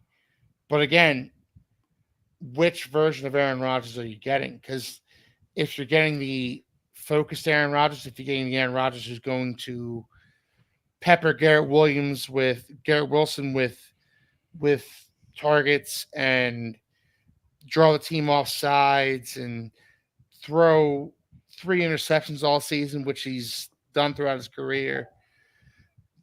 If you're getting that version of Aaron Rodgers, yeah, you're ranking him low. But if you're getting the version of Aaron Rodgers that's distracted, that didn't want to be with the Packers in this final season, and kind of showed that with his actions, and kind of showed that he just didn't care all that much. 14 sounds about right. 14 might be a little high for the version of Aaron Rodgers that you might be getting. That's why it's so it's so hard to rank the Jets. It's so hard to rank Aaron Rodgers in these rankings because you just don't know. You just don't know. Yep. And they're so polarizing. They're so I want no parts of saying where the Jets are going to finish next year. And they're in my division. And I know predictions are coming up where like who's going to win the division in the AFC East. Spoiler alert, I'm probably taking the Bills because like going with the status quo just feels like the easiest option right now. Yeah. Chris Sims, so he has, he said, look, got a 40-year-old coming off a major injury. Is he gonna how's he gonna feel? Like right now he's in camp, everyone's happy, no one's hitting him. Wait till he starts getting a hit again. Yeah. Is he still gonna, be in it to win it? I don't know. We'll see. That's the big question mark. I think that's why Vegas is being hesitant. And I have to say that they may not have a lot of confidence in their coaching staff as well. So those two. And then I just want to say what Weston here. He said, I have a hard time believing the Jets are going to be this wonder and become some juggernaut because they've been a tire fire for 50 plus years. Yeah. Jessica saying, does anyone think Hackett is a good OC? No, absolutely not. No, Hackett has a job because Aaron Rodgers lives in Brooklyn. Yes. Yeah. As soon as Aaron Rodgers retires, Hackett's gonna be, the offensive assistant at some high school in Iowa or something. Nobody's gonna hire him. But for now, he's the offensive coordinator of the New York Jets because Aaron Rodgers trusts him. Yeah, 100%. And then she says, Jets have not proved anything these last 6 years. Yeah. 7 wins. I think 4 wins. Yes. Could they take this massive leap? 100%. It could happen. If Aaron Rodgers comes back and is any form of what he was prior to his last season, because the last season he played a full year and with the Packers wasn't very good, and people are using excuses that he was injured. Okay, that's fair. And he didn't have great talent around them. Okay. But we'll see. And if he is 70% of Aaron Rodgers, that's better than what they had last year. Yeah. And last couple of years, and it could be fun to watch. But we'll see. And that's the rationale. Yeah, that is it. But look at, you look at the Jets defense, dominant defense, really good defense. And Brees Hall and Garrett Wilson and Mike Williams coming over. And, you know, they have a winning roster. They do. If their 40-year-old quarterback, who's coming off of a torn Achilles, is fully healthy and fully bought in, I'm not convinced he is.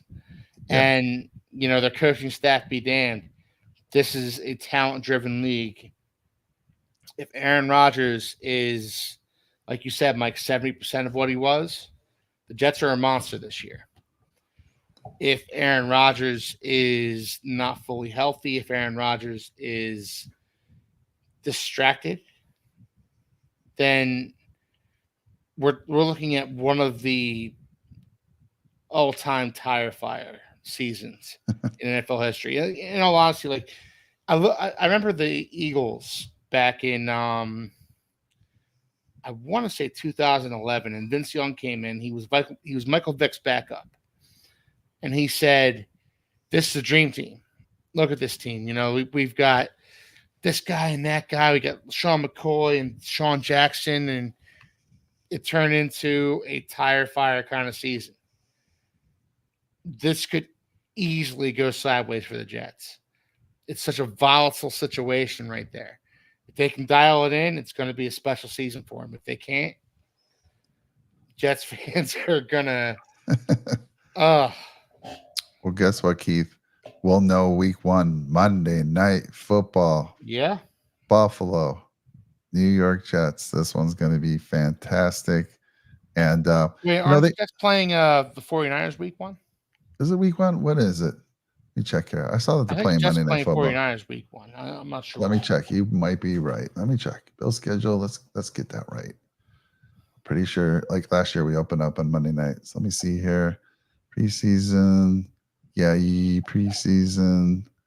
You are right. It's not till. It is not till. Where is this? Are we playing them pretty late in the season? Wow. Okay. Yeah. It's October 14th. We're into the season for 1, 2, 3, 4, 6 weeks already. So my bad. I was hoping, maybe I was just wishful thinking because we had that opener last year. That lasted what, 4 snaps per week 1, Mike. What's that? They get tested week 1 against the 49ers. Yeah, for sure. You're gonna see what this team's made of. Their defense, to their credit, propped them up longer than they should have last year. You know, Chad the Chief, thank you again for your donation, brother. Chad. Thank you again, brother. He says, let me just read his super chat here real quick. Yes, sir. I do not see how Craig Carton can say with a straight face on his show that Jets are the best team in the AFC. Best team in the AFC is, again, such a murderer's row in the AFC. Like, you've got incredibly talented football teams that are ranked like 9th, 10th in the AFC right now. It's ridiculous. Ranking the Jets above all of them, I agree with you, Chad. Like, that's I don't get it at all. But you know, you look at this Jets team and their defense propped them up for a long time last year, and eventually they crumbled. Eventually, the defense just couldn't prop up the subpar offense anymore. They couldn't prop up Zach Wilson. And that's why I blame ownership to some degree. Like, why didn't you go make a move for a veteran? I know the previous year they tried Zach. That didn't work out. But this year, I mean, this was a year you were ready. You were said with Aaron Rodgers, you were making a Super Bowl run that year, last year, and you knew what you had in Zach Wilson. And you don't go out and make a move and get, I mean, Joe Flacco was out there. Look what Flacco did for that Carson team. Wentz was out there. Carson Wentz was out there. I mean, you just make a move and get somebody, and then because you're right, that defense just wore out, man. Yeah, it just wore out. Great defense. They give the Bills a hell of a time. They're going to be good again this year. And Jessica, you brought up a good point. They have a bunch of high draft picks, and that just doesn't come together. All of a sudden, boom, it magically happens. You got You got Rodgers. He has to get familiar with his offensive line. I'm sure he's been working a lot on that in the offseason there. But that doesn't all get worked out until No. game time, until they put on the pads, until I always go back to the Chiefs because they've overhauled their offensive line a couple times, and early on they struggled. Took a little while to get going. I think they do, and then it comes together for the Chiefs. But I kind of put that with the Jets as well. It's not all gonna just click day one. Their schedule, I don't know. I think I haven't looked at it, but I think it was favorable early on. They were saying, I think Yeah, it was when I was listening to Chris Sims, he was thinking I could see them starting 4-1 if they get out of the gates quickly. I mean, it could happen, and I think they're playing. I think they were saying they were playing some potential 4 rookies or something in their early games. Well, So let's see here. Let me just Google this real quick. Craig Carton must have the same Eisengreen disease. He also says they are by far the most talented team in the AFC and the runaway Super Bowl favorites. This is why, Chad, I'm saying I trust Vegas. And this is what they have the best analytics. They know what the hell they're talking about. And I know a lot of shows out there, they want to get you to, it's the way it is. They want to get you to click that button, click that thumbnail, and get heated. Like if any other team watching this show like you were, you're like, what the hell? They're going to get something out of you. Jets fans are like, yeah, let's go. I agree with you 100%. All right. So, Mike. Yes, sir. First 6 weeks of the season. Okay. It's Jets, 49ers, Broncos, Steelers, Cardinals, Seahawks, Rams. Not the cakewalk that everybody's making it out to be. The Niners, Rams are difficult. Rams are going to play tough. So those are 2 games they could easily lose. What's the other 4 that you mentioned? All right, so Niners, Broncos, Steelers, Cardinals, Seahawks, Rams. Those are the first 6 games. All right. Steelers. I mean, people kind of they always play tough as long as TJ Watt is healthy. Mm-hmm. There's a game they could lose for sure. The Cardinals, we play them early on. I think they're our week 1. Yeah. I have that right this time.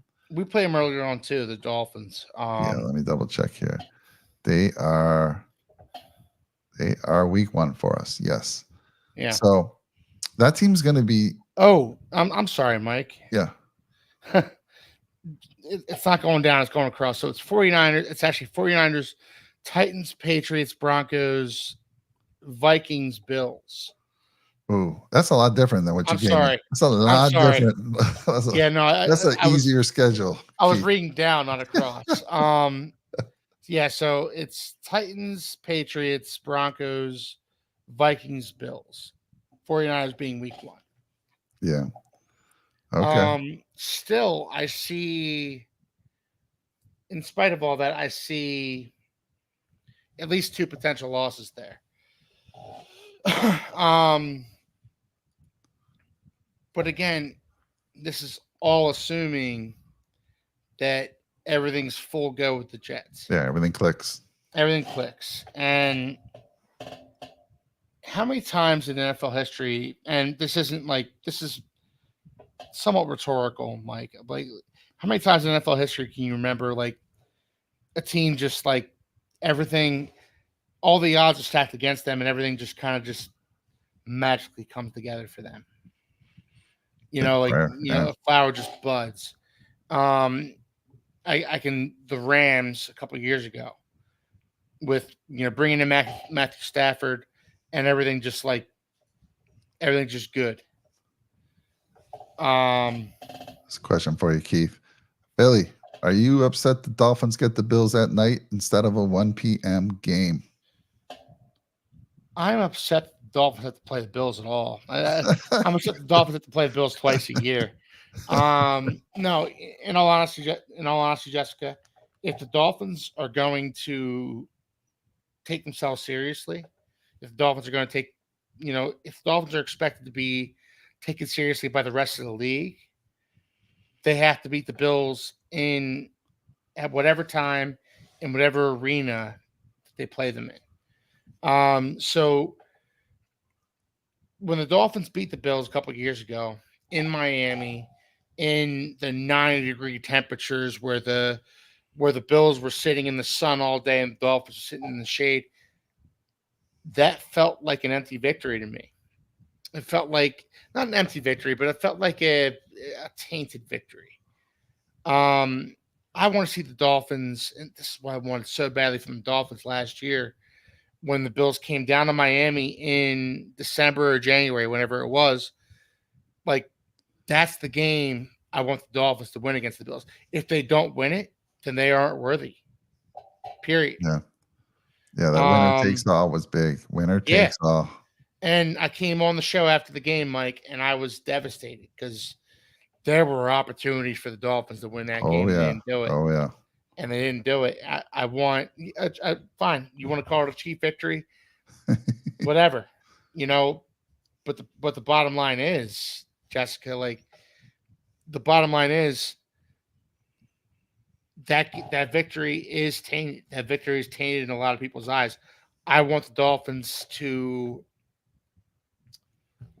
man, they have the talent, and we're not here to talk about the Dolphins, Mike. I'm sorry about this, but like they have the talent to win these games. They had the talent to beat the Bills last year. They had the talent to beat the Ravens, and they had the talent to beat the Chiefs in Kansas City in frigid temperatures. This is a team that can win the big games, but they need to do it in the biggest of moments. So I don't care where they play the Bills. I don't care if they play them in Buffalo. I don't care if they play them in Miami. I don't care if they play them in Brazil, where the Eagles and Packers are meeting in Week 1 next year. I will disagree with you there, Jessica. Dolphins do have the depth. They've spent the they spent this offseason building their depth, but they can be a special team. And the Jets can be a special team, and the Bills can be a special team. That's what makes this division so intriguing, is that all three of these teams have a claim where they can say, yeah, this can be a special season for us. Yep. And we're talking about the Jets right now. The Jets fans are saying this can be a special season for us. I can say it. Yeah. Bills fans are saying this can be a special season for us. As long as you have JA-17, it can be a special season for you. Make no mistake about that. And the Dolphins fans are saying this can be a special season for us. And you know what? It can. But things need to go correctly. And the Dolphins need to win those tough games. And for the Jets, Aaron Rodgers needs to be focused. And for the Bills, they need Keon Coleman or Curtis Samuel or, or Chase Claypool to step up and be the number one wide receiver for them. Or Dalton Kincaid.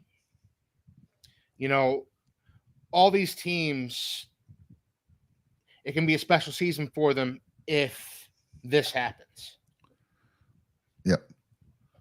Like to me, it's Joe Brady's playbook, right? Yeah. Running the ball, getting those receivers, distributing the ball. Josh Allen will kind of take a Pat Mahomes approach from a few years ago, get the ball to distribute it. Kincaid will be that main guy for sure, I believe, just like Jake does. Again, like you said, could be special for all three of them, but I don't see all three of them getting to the playoffs. I see two of the three again making it. Which two? Absolutely. Is to be seen, and I'm looking forward to that. So, I mean, we've been just a short bus special. No, I mean special. I mean Super Bowl special. All three of these teams, the New York Jets, the Buffalo Bills, Miami Dolphins, they all have Super Bowl aspirations this year, and they should, because they're all talented enough to do it. Yeah, that's what makes this show and the AFC Summit show so much fun, because we all have legitimate claims to think, man, our team is really good. Yeah. Yeah, but I like you, Keith, because I like it. Of course, I like you, but I like because you keep it real. You're like, until you can beat the king of the hill, king of the Yeah. mountain, they are the kings of the mountain. So, you never say, "Hell yeah, Mike, we're this is our division. We're Yeah. winning this easily." Unlike some other folks in the AFC Summit who claim that their team's going to win this one. Haven't seen Chris in a Yeah. while. I hope to have him back because he's one of those guys. And Anthony, of Yeah. course, has, he has a floor of 12 wins for the Jets. He has a ceiling of 14. That's massive, massive. Even if they hit the floor, according to Yeah. him, they probably are winning that division.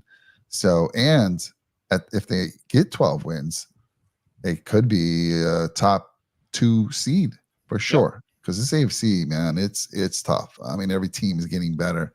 It's going to be a fun watch this year. Let's see. And it's the season for KC. So Chad, all right, I love you, Chad. But I'm putting this out there. Putting this out there now. It's my early season prediction.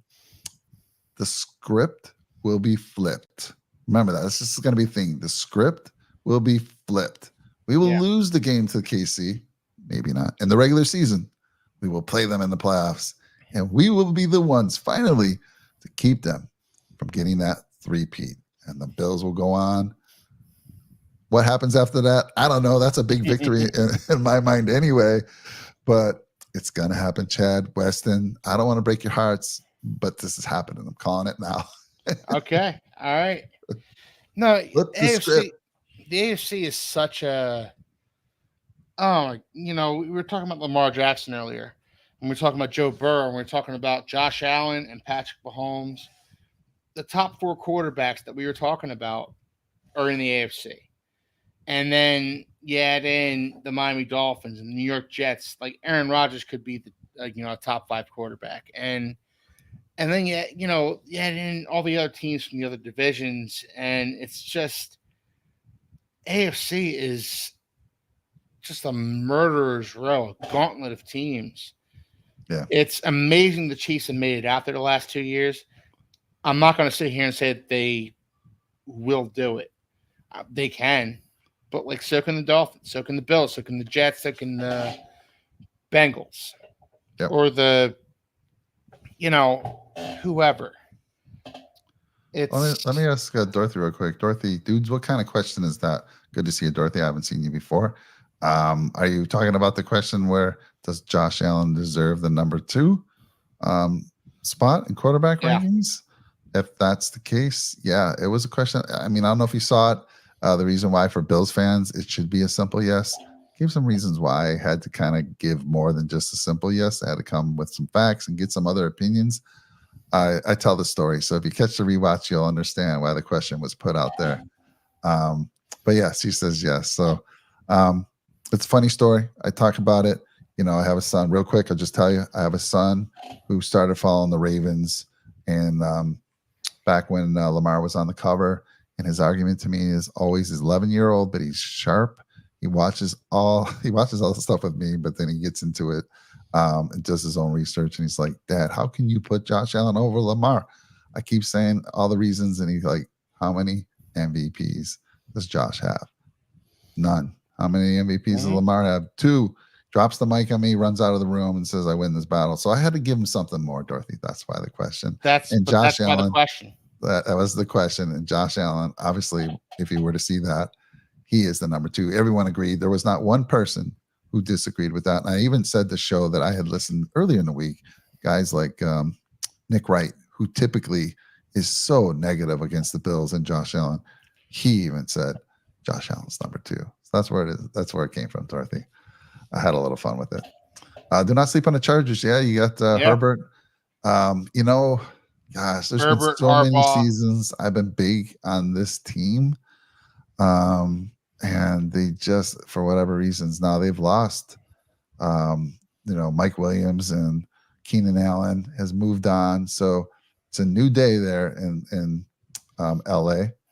And when you got a quarterback who's as good as Herbert, and I still think they had Herbert, like I said, on this list, they had him as number 6. I still think that's valid for him. And with the coach, and they put some talent around him and put a team around him, yeah, don't sleep on him. I agree. I don't think they're going to be able to take the Chiefs out just quite yet. I think that's going to take at least a couple of years. after we knock the Chiefs from getting the three-peat, they'll probably hit the decline button and just start descending years after that. I'm not as big on Justin Herbert as everybody else is. But I will say this: Jim Harbaugh is a really good football coach, and he'll get that ship righted with the Chargers. Yeah, they haven't, Weston, since Marty Schottenheimer. Yeah, but no, I'm not a big fan of Justin Herbert. I think Jim Harbaugh he's as good a coach as you're going to find in the NFL. He'll right that ship. Maybe not this season, but it's coming. The Chargers are coming for the Chiefs. Weston, Chad, you guys should be scared. We love Chad and Weston. Obviously, they're on our Discord. By the way, if you want to join our Discord, it's free. We talk football and other sports 7 days a week. I don't want to say 24/7, but damn, some of these guys are up late, and it feels like 24/7 sometimes. Mm-hmm. But the link is in the description of the show. You just click on it. You can join via your desktop or your phone. It's fun conversation. We keep it PG-13. We want everyone to be cool, respectful. Yeah. And that's a lot of good chat going on there. So join us if you can. And yeah, we always I've made it clear in the last show, Keith. I don't know if you heard me. I infiltrated Arrowhead Addicts. They're they have 54,000 subscribers on their show, and they offer a package for 99 cents. I could go check out their Discord. So I went in. I'm looking at it. I'm trying to get some information to send over to the Bills.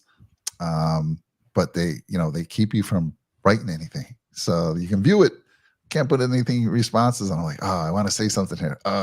But they probably kick me out. They see the, Nickel City Mafia. They're like, all right, this guy's got to go.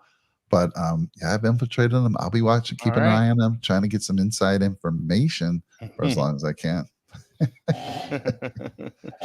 Chad, when the Chargers can show me that they can win meaningful games, then I'll start to worry.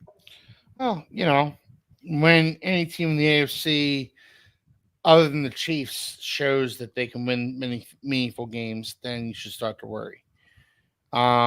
They've kind of gotten out of the way of the Chiefs the last couple of years. There's a number of teams this year that should worry you, Chad. Maybe not the Chargers this year, but like the Raiders. What do you think about the Raiders, guys? Since we're done with our topics, yeah. You got the Chiefs, you got the Raiders, and who's the other team in that division? Well, it's the Chargers, the Raiders, and the Broncos. Who Jessica said Patriots #1 pick next year. I think it's the Broncos. The Broncos are a truly bad football team this season, but in my opinion, yeah, Harbaugh is going to make them better. I think the Chiefs win the division this year in the AFC West. Yeah. Oh, yeah. But I think the Chargers are going to be a much improved team, a much more disciplined team than they were under Brandon Staley. And I think the Raiders, they made the wrong move in hiring Antonio Pierce as their coach. Oh, really? Yeah. Jessica saying the Raiders, in my opinion, do not have enough talent. Not so much the coach problem that you're saying. I think, yeah, I don't like the Raiders this year. I think it was, remember when the Dolphins a few years back, they hired Dan Campbell as their head coach, and everybody, the Dolphins immediately had a sudden surge. They beat the hell out of the Titans, and they beat another team down, and everybody thought, oh, Dan Campbell's going to be, I don't think the Raiders played well under Antonio Pierce last year, but I don't think he's ready to be an NFL head coach just yet. And I think they're going to feel that. I think I like Gardner Minshew. I like what they're doing offensively. I don't think they have very good defense. And I think this era of good feelings that was in Las Vegas last year surrounding Antonio Pierce, I think that's going to fade away really fast. Um, I think Antonio Pierce is going to be a good coach in the NFL. I just don't think he's ready yet. Now, Keith, you do know I'm looking at their coaching staff because I'm like, sometimes it's about who you bring in to help you. It's like the president of the United States, right? They put this team together, and it's not necessarily them making them look, it's the team around them. So I didn't know this, but apparently Marvin Lewis is their assistant head coach. Wow. The Raiders. I don't know when that happened. Marvin Lewis, as you know, coached for many years for the Ravens. And the Bengals. And the Bengals, okay. Yeah. So that's interesting. Head coach of the Bengals. And let's see. So who's their OC? Offensive coordinator is Luke Getsy, 10 years experience. I don't know anything about him unless you do. And who's their DC? Let's see. Where's the defensive coordinator over there? Is that going to be? Is Antonio Pierce going to kind of play that role? They don't have. Marvin Lewis is a defensive guy. Marvin Lewis too. So, I mean, between those two, maybe they're taking over the reins for the defensive side of things because there's no clear defensive coordinator listed on their site. Interesting. Oh, wait. Nope, I found him. Patrick Graham, 16 years of experience. Oh, no. He coached the Dolphins. He wasn't very good. I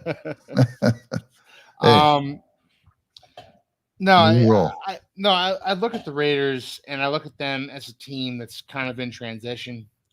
If they have the patience to stick with Antonio Pierce for a few seasons, I think he can grow into the role. But I think last year it was their success was more so relief at being away from Josh McDaniels than it was Antonio Pierce being this awesome coach who needs to stay on. If I was the Raiders, I would have,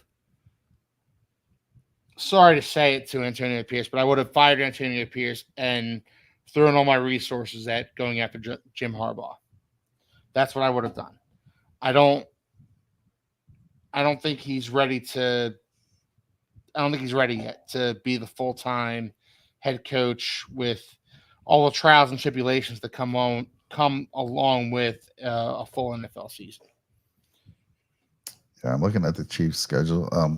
Chad and Weston, we're going to have to get a show together, and we'll go through your prediction for your year. I'm just looking at your opener against the Ravens. Man, that's going to be a good one. Yeah. That's in Arrowhead. Fantastic opener.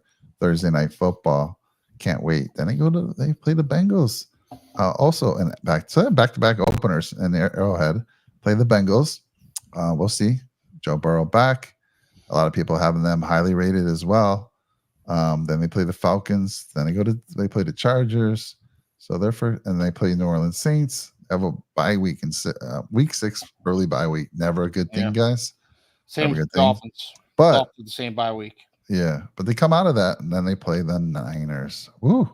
Super Bowl rematch in Northern California at San Francisco. Now Weston says the Texans scare him. Weston, don't be scared by the Texans. They're going to regress this year. He's making the call, big call.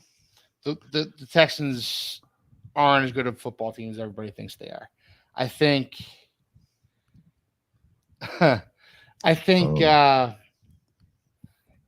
I will answer that question in just a second. But the Texans aren't as good.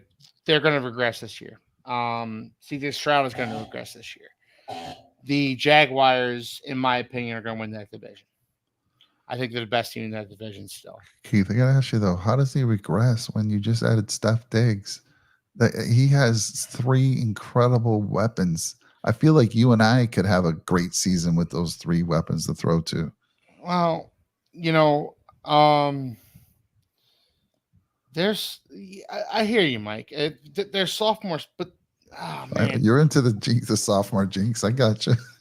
I'm not. I I I hear you. watched I watched C.J. Stroud play last year, and it felt like he was touched by an angel at times. He would throw balls into no man's land, and Nico Collins would come out of nowhere and catch it, or Tank Tank Dell or Dell, or Mike Singletary, Devin Singletary would pull off a huge run.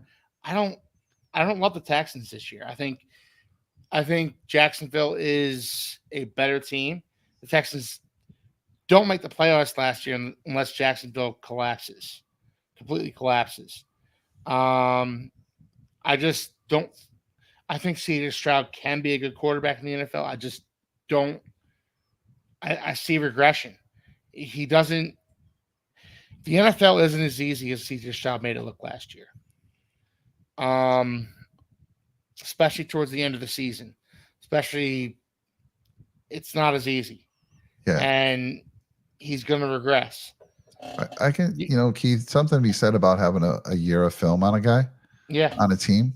So I agree. Defenses are going to be able to adjust. yeah, And I could see what you're saying for sure.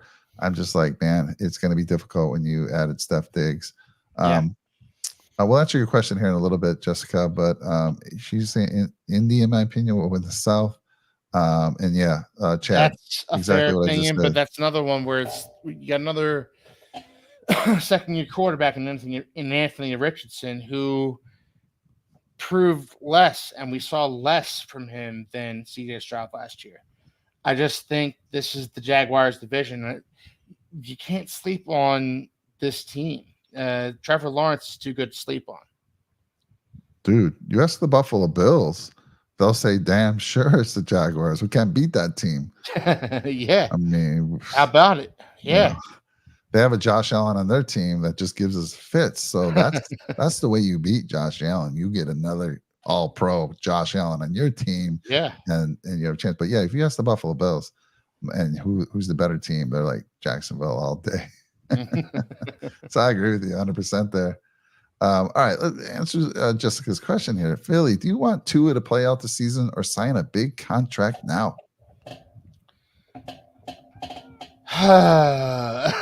Somehow we get back to Tua and the Dolphins. No, that's the question, man. That's the question, Jessica. I would, at this point, the Dolphins should let the season play out before they pay Tua. They can still franchise him next season, but at this point, the two sides are too far apart. Dolphins want Tua to make concessions in the contract as far as guaranteed money goes that Tua doesn't want to make. Fair enough. Tua wants the Dolphins to give out more guaranteed money than they're comfortable with giving to a quarterback who's been injury prone, to a quarterback who's never won a playoff game. Fair enough.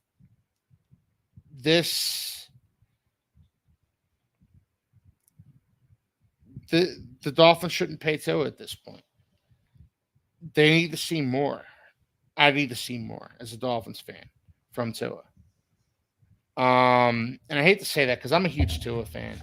I really am. I like Tua the man. I like Tua the person. I like Tua the quarterback, but I need to see more from him. And if he wouldn't have collapsed in the Titans game, if he would have played his best football against the Ravens or the Bills last year, if the Dolphins would have won the division and not collapsed completely and let the Bills come and just take it from them, maybe I would be more apt to pay Tua. But right now, man, how are you going to give $55 million a year to a quarterback who's never won a playoff game? Yeah. Who has proven he can stay healthy for one season? It just, I can't do it. I can't do it. You give Tua that contract and he isn't the quarterback that you expect him to be, the quarterback that you want him to be, you're setting your franchise back 3 to 5 years at least. Yeah, I agree with you, Keith. I mean, by the way, Tua's been a hot a topic in the Discord. We're talking about him a lot. He is. There was a point He in time is. where you're saying pay him now, and you've gone back and forth a little bit. But Well, at one point, Tua said, and this is the comment that really kind of set me off. He said, "The market is the market," and yeah, the market is not the market for a guy like Tua because Tua is saying the market is the market after Jared Goff got paid. Well, Jared Goff has been to NFC Championship games and won Super Bowl. He says the market is the market after Jalen Hurts gets paid. Jalen Hurts has been to a Super Bowl. He says the market is the market after all these guys get paid. And all these guys are more accomplished quarterbacks than he is. All these guys have shown the ability to stay healthy more than he has. It's not that simple as, well, the market is the market, so you should just pay me. yeah. And, again, Mike, I said this before, this is such a polarizing topic, and he's such a polarizing player. Everybody seems to have an opinion on him, and every opinion seems to be different. I don't really have an opinion on him, Keith, other than listening to yours. And my opinion is, I mean, as long as we beat him, I'm happy. I just keep beating him. I'm All right. good. Let me ask you then, Mike. Would you pay him? No. I'm with you. I'm with Jessica. You'd wait another year? And it wasn't for the reasons that you're saying, as far as him coming out and saying the market's the market. How can you when the guy hasn't gotten? He had the ball with a chance to beat the Bills last year. Late in the game, had a chance, has yet to win a playoff game. How can you pay him? He's lost to the Bills in big ways. Yeah. And you wait. You're still covered. I mean, like you said, they can give him his franchise him next season. You can franchise him the season after that. The fact that you have that in your back pocket, no way do you sign him right now. No way. Yeah. And by the way, this is for another show or another topic for another day. Have you guys heard about the NFL? I think it's getting shut down pretty quickly, but the NFL was tinkering with having some type of cap or a salary cap for the quarterbacks themselves. Have you heard that, Keith? Did you see that? Yeah, I have. I don't know how it's going to work, Mike. Yeah.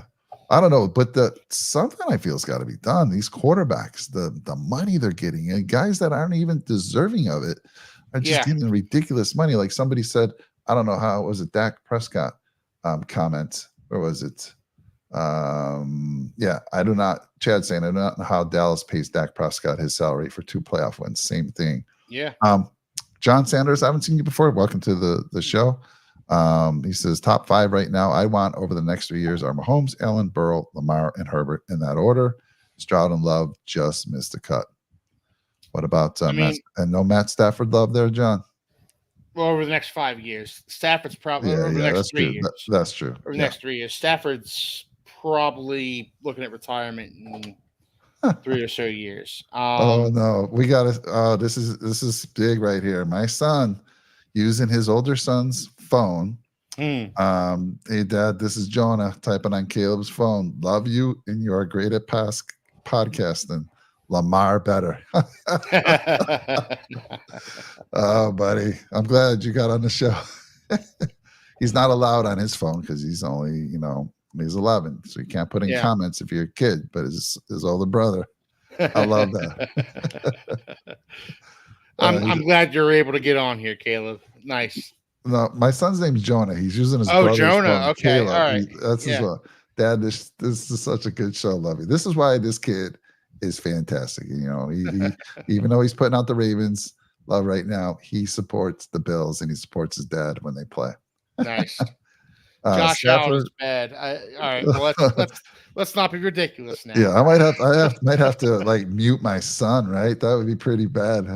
Josh Allen is bad. Those are grounding words right there. You should ground him. You should ground him, Mike. Stafford, it was only 1 year. Yeah. Okay. Yeah, John, I agree there. Just Mike, that is great for the Bills and KC who are with the money versus those who are not. Yeah. Yeah, because it's just getting ridiculous. I feel like they got to do something, or just increase the salary cap for quarterbacks altogether, because you're paying them $60 million, $55 million guarantee per year. It's just getting out of control. But again, Another The topic. Trevor Lawrence contract really kind of reset things. It kind of really set things. It put things in perspective for the Dolphins, where it's like, okay, if Trevor Lawrence is going to get $55 million a year, um, then the Dolphins are really at a crossroads. Either pay Tua $55 million a year, which again, he hasn't won a playoff game yet, or wait until he does. Wait him out. Wait, get into a staring match with him and his agent, because you can't just pay a man $55 million if he's never won anything in the NFL. And that's what the Jaguars did. Like, the Jaguars really screwed the Dolphins over, honestly. Like, that contract is egregiously bad for the Jaguars. It could turn out to be a good contract if Lawrence turns into the quarterback the Jaguars want him to be. But like right now, that contract looks bad, really, really bad. Yeah. And they've really screwed the Dolphins over in that, when they did that. John, this is a So, good. I'm sorry. This is a good question from John. Another one related to the Josh Allen contract. As a Bills fan, do you think Josh Allen should honor his contract or demand top of the market money? I think Josh is the type of guy who wants to win football games. I can probably guarantee you there's some conversations happening. There has to be. The Bills are seeing what's happening on the market.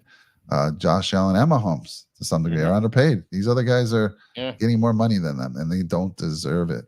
So I believe, should he? He has every right not to. I think he will. He's that type of guy. I think he's going to honor his contract for sure. And I do think there's conversations. I don't think it's going to be a case where, hey, I'm not coming in the camp or I'm not playing until you give me this money. I just don't see him as that guy. So to answer your question, John, I think he will, not should, honor his contract. And again, I think there's conversations happening. They're going to pay him some money. He's under contract to 2026. And yeah, they're going to want to do something for sure. there's probably an extension coming next offseason, if we're being honest about it. Yeah. I would. Yeah, it's not going to be much longer, honestly. And yes, Jessica, I'm going to have a serious talk with him. His allowance is going to get cut in half for sure. What is he doing? He's been watching too many people trolling people. What the heck? No longer will I. I'm going to blame his older brother for giving his phone. Yeah, Mahomes owns McDee's defense in the playoffs. That's for sure. Yeah, John, don't listen to that guy Caleb Smith. It's my younger kid just trolling right now. Josh Allen winning a Super Bowl will be worth so much more money than a pay raise now. Yeah, 100%. And don't forget, we say this. I know money. I mean, I would want to get every bit of money I deserve, and I think he will. He also makes a ton of money. These guys get so many, from all the commercials they're doing, and who knows what the heck he got from Madden 24. But him, Mahomes, Burrow, I mean, they're getting tons of money from advertisements that they're doing. I don't think that's the reason why he should say, "Oh, okay, it's okay that you underpay me." Don't get me wrong, that's not right at all. But I think he's again, wants to win. He knows his window is now. If not now, it's still open, and it will be open as long as he's the quarterback. But he'll get his money. I'm telling you, I agree with you, Keith. Next year for sure, something's getting done. If not the end of the year, they know. I mean, I'm looking at this I feel embarrassed. If I'm the Bills organization, do you think they're saying we got him under contract? Who cares? Who cares what these other guys are getting? No, Bean's not that type of guy. He's like, we need to pay Josh. I don't think any owners are that type of guy. I think every owner wants a Josh Allen or a Patrick Mahomes in their building. I think, and I'm going to bring this back to Tua just really briefly. Tua wins a playoff game next year. Tua takes, all right, hypothetically, the Dolphins let Tua play under his fifth-year option, and Tua brings the Dolphins to the AFC Championship game next year. Stephen Ross is going to go to Tua and say, here's a check, write as many zeros on it as you want. That's how this works in the NFL. Win, win, and you'll get paid. Josh Allen has won a ton of games for the Bills. Josh Allen has won what 5 straight defensive titles for the Bills, Mike? Oh, 5 straight, four. Okay, 4 straight division titles for the Bills. Josh Allen is a bona fide top 5 quarterback in the NFL. And we debated tonight whether or not he was top 3, top 2. You and I both agree he's the top 2 quarterback in the NFL. Next offseason, Josh Allen is going to go to the Paculas and say, I want a new contract. The Paculas are going to say, here's a check. Write as many zeros on us as you want. He's just going to go to Bean. He's not going to go over Bean's head, but I Okay, get your fair point. enough. I get your Fair point enough. there, but you're absolutely right. You're absolutely right. And they're having these conversations. I just The know Paculas they are the are. ones writing the check, though. Yeah. That's the point. It's kind of like at work. Like I'm a manager at work, and if we hire someone that's not, just because of the way the times are, where the market is, and all of a sudden we hire someone that's getting paid way more than someone that's been on the team for many years and is just crucial part of it, key part of it, we're going to take care of that person. We are. Yeah. Whether it's now or whether it's in a year or so, that person will get taken care of. Yeah, it'll be interesting to see how he plays without Diggs. I think John we kind of touched on it. I think it's going to be, with Brady, with Joe Brady. We're going to run the ball a lot. Our running game was amazing last year. We'll continue that. We'll distribute the ball more. He's got, people are talking down on Keon Coleman. That dude's a big dude, great hands, great catch. He'll distribute more. Khalil Shakir, Curtis Samuel, Dalton Kincaid, Dalton Knox. I mean, you're going to see the ball distribute a lot more. I mean, I forget how many targets, 150 something for Diggs. Those are going to now be well distributed. And I think that suits the team better. I really do. And again, it sounds easy to me. It really does. You're throwing these shorter passes, less of these deeper throws. Take your shot when you for the element of surprise, keep the defense honest. And I think we'll be able to. Curtis Samuel's a pretty quick guy. Don't sleep on Khalil Shakir. But distributing the ball, it's a big thing. Getting it to, Cook out of the backfield. He's a great receiver. I think you're going to see a lot of that. And that's kind of what Mahomes had to do a couple of years ago. And even to some degree last year. He always has Kelsey as his go-to, and Rashee Rice stepped up. But he's had to distribute to more people than just looking for Tyreek Hill and Kelsey. I mean, when those two were there, I'm looking for one of those two, right? Now he has to look for more, and I think it's going to work out extremely well. I think Diggs, I do believe there was something there. The negativity that was coming out, I think there's going to be a much better environment. I feel like Khalil Shakir, who I did a video on, was affected by what Diggs was doing in training camp. He was just coming hot at Khair. He was getting the offensive coordinator also on his side. And God, man, if I was Khair, I'd be like losing confidence left and right. Now it's a new reset. Diggs is not there. And guess what? In training camp and mini camp, great things coming out about Khair. Last 2 seasons, negative. Now, great stuff. So I think it'll be fine.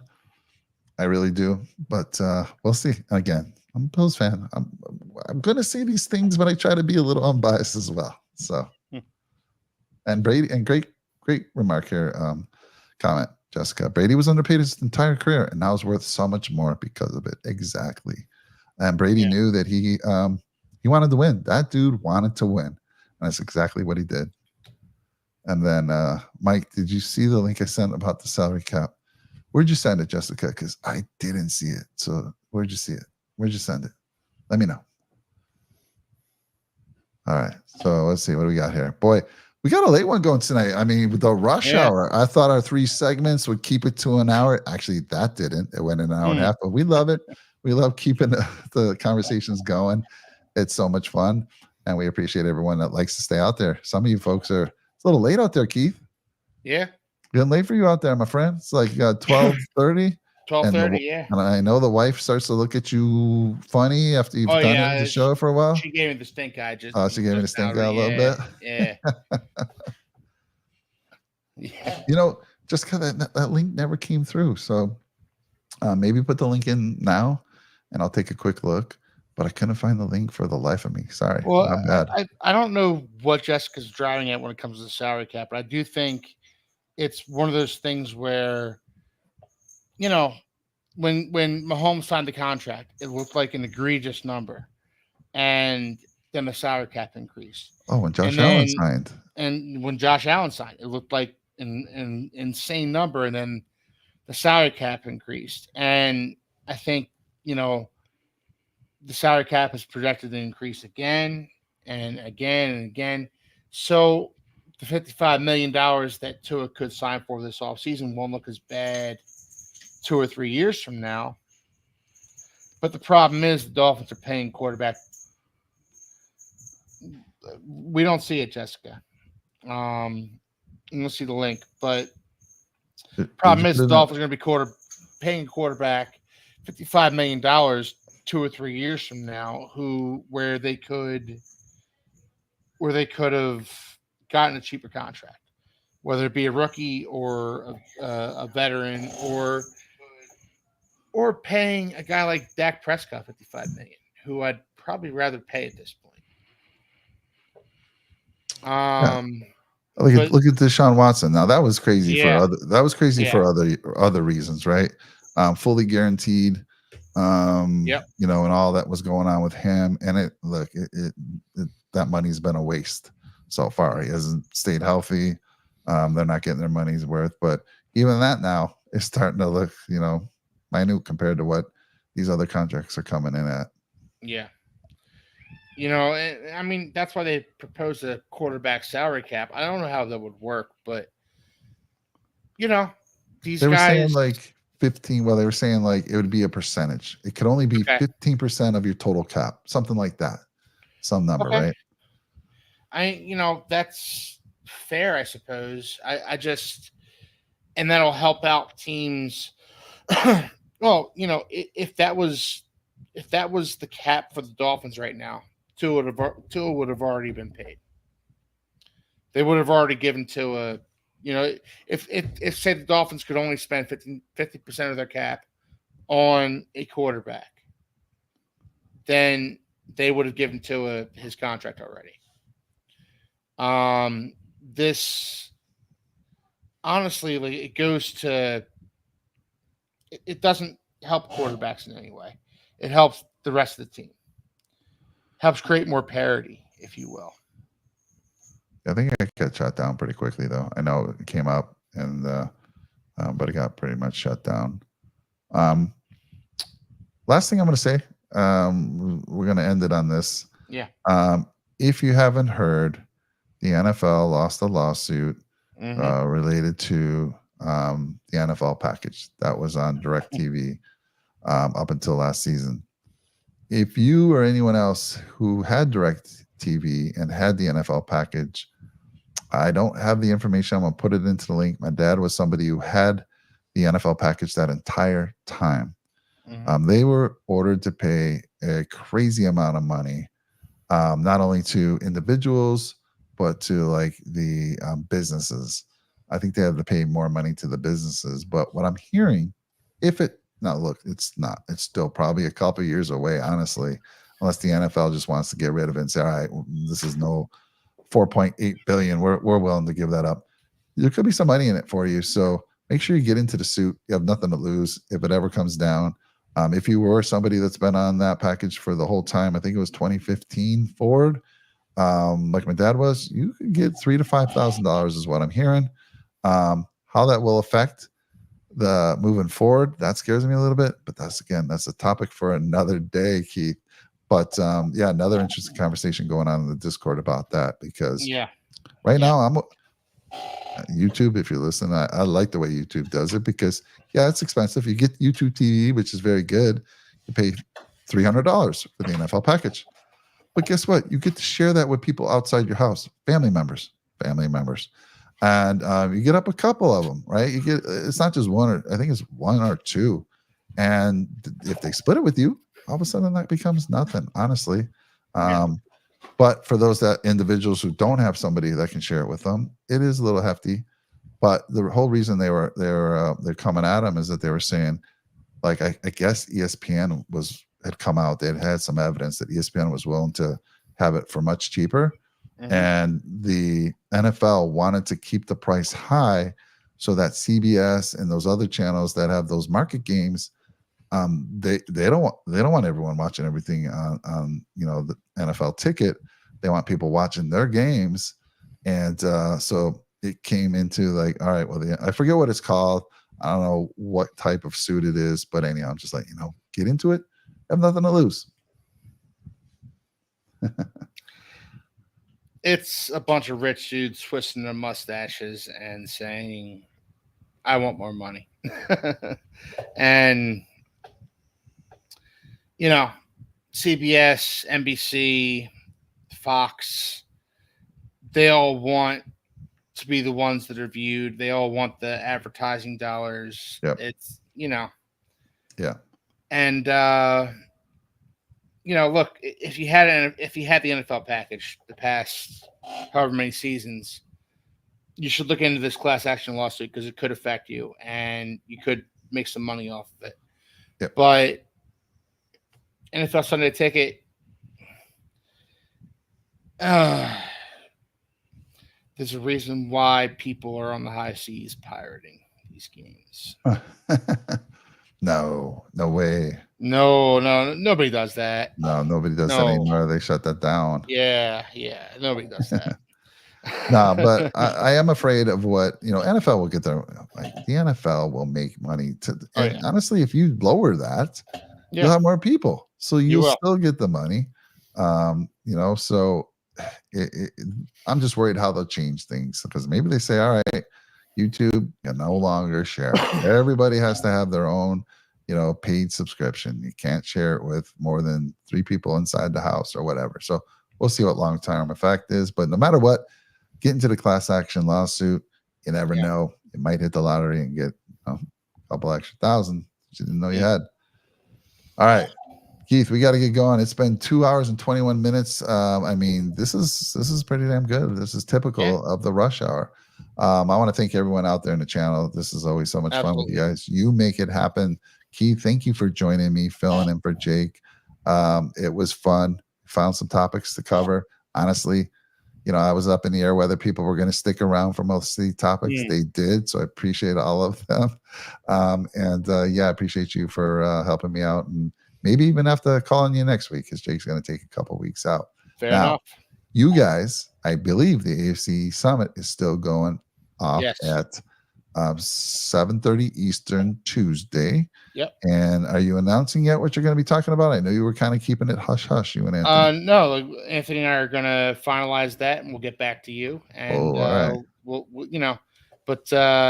we will we'll probably get that finalized tomorrow for you, Mike.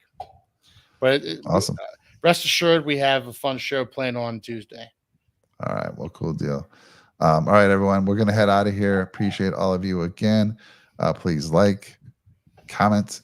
People that rewatch this. I know there's a lot of debate on those top 5. I'm interested to see what people come in with there. Interested to see what you think about Vegas being hesitant on the Jets, especially Jeff fans. Would love to hear why you think that is. And then, your Mount Rushmore. What's keeping you going, waiting for this NFL season going? Just hit us up in the comments. We'd love to interact with you. So everyone, thank you again. Have a great night. Chad, thank you so much for the super chats, man. Really, really appreciate it. Thank you. And Weston's always he's this guy doesn't sleep. I think he's always chatting in the Discord. Yeah, he is. He's always in there. He's the one who tipped me off to get into Arrowhead and tried to infiltrate and get some information. So I've been sharing that a little bit here and there. So everyone, good night. Tell your wife sorry for keeping you late, Keith. Yeah. We'll see everybody soon. Take care. She'll be all right.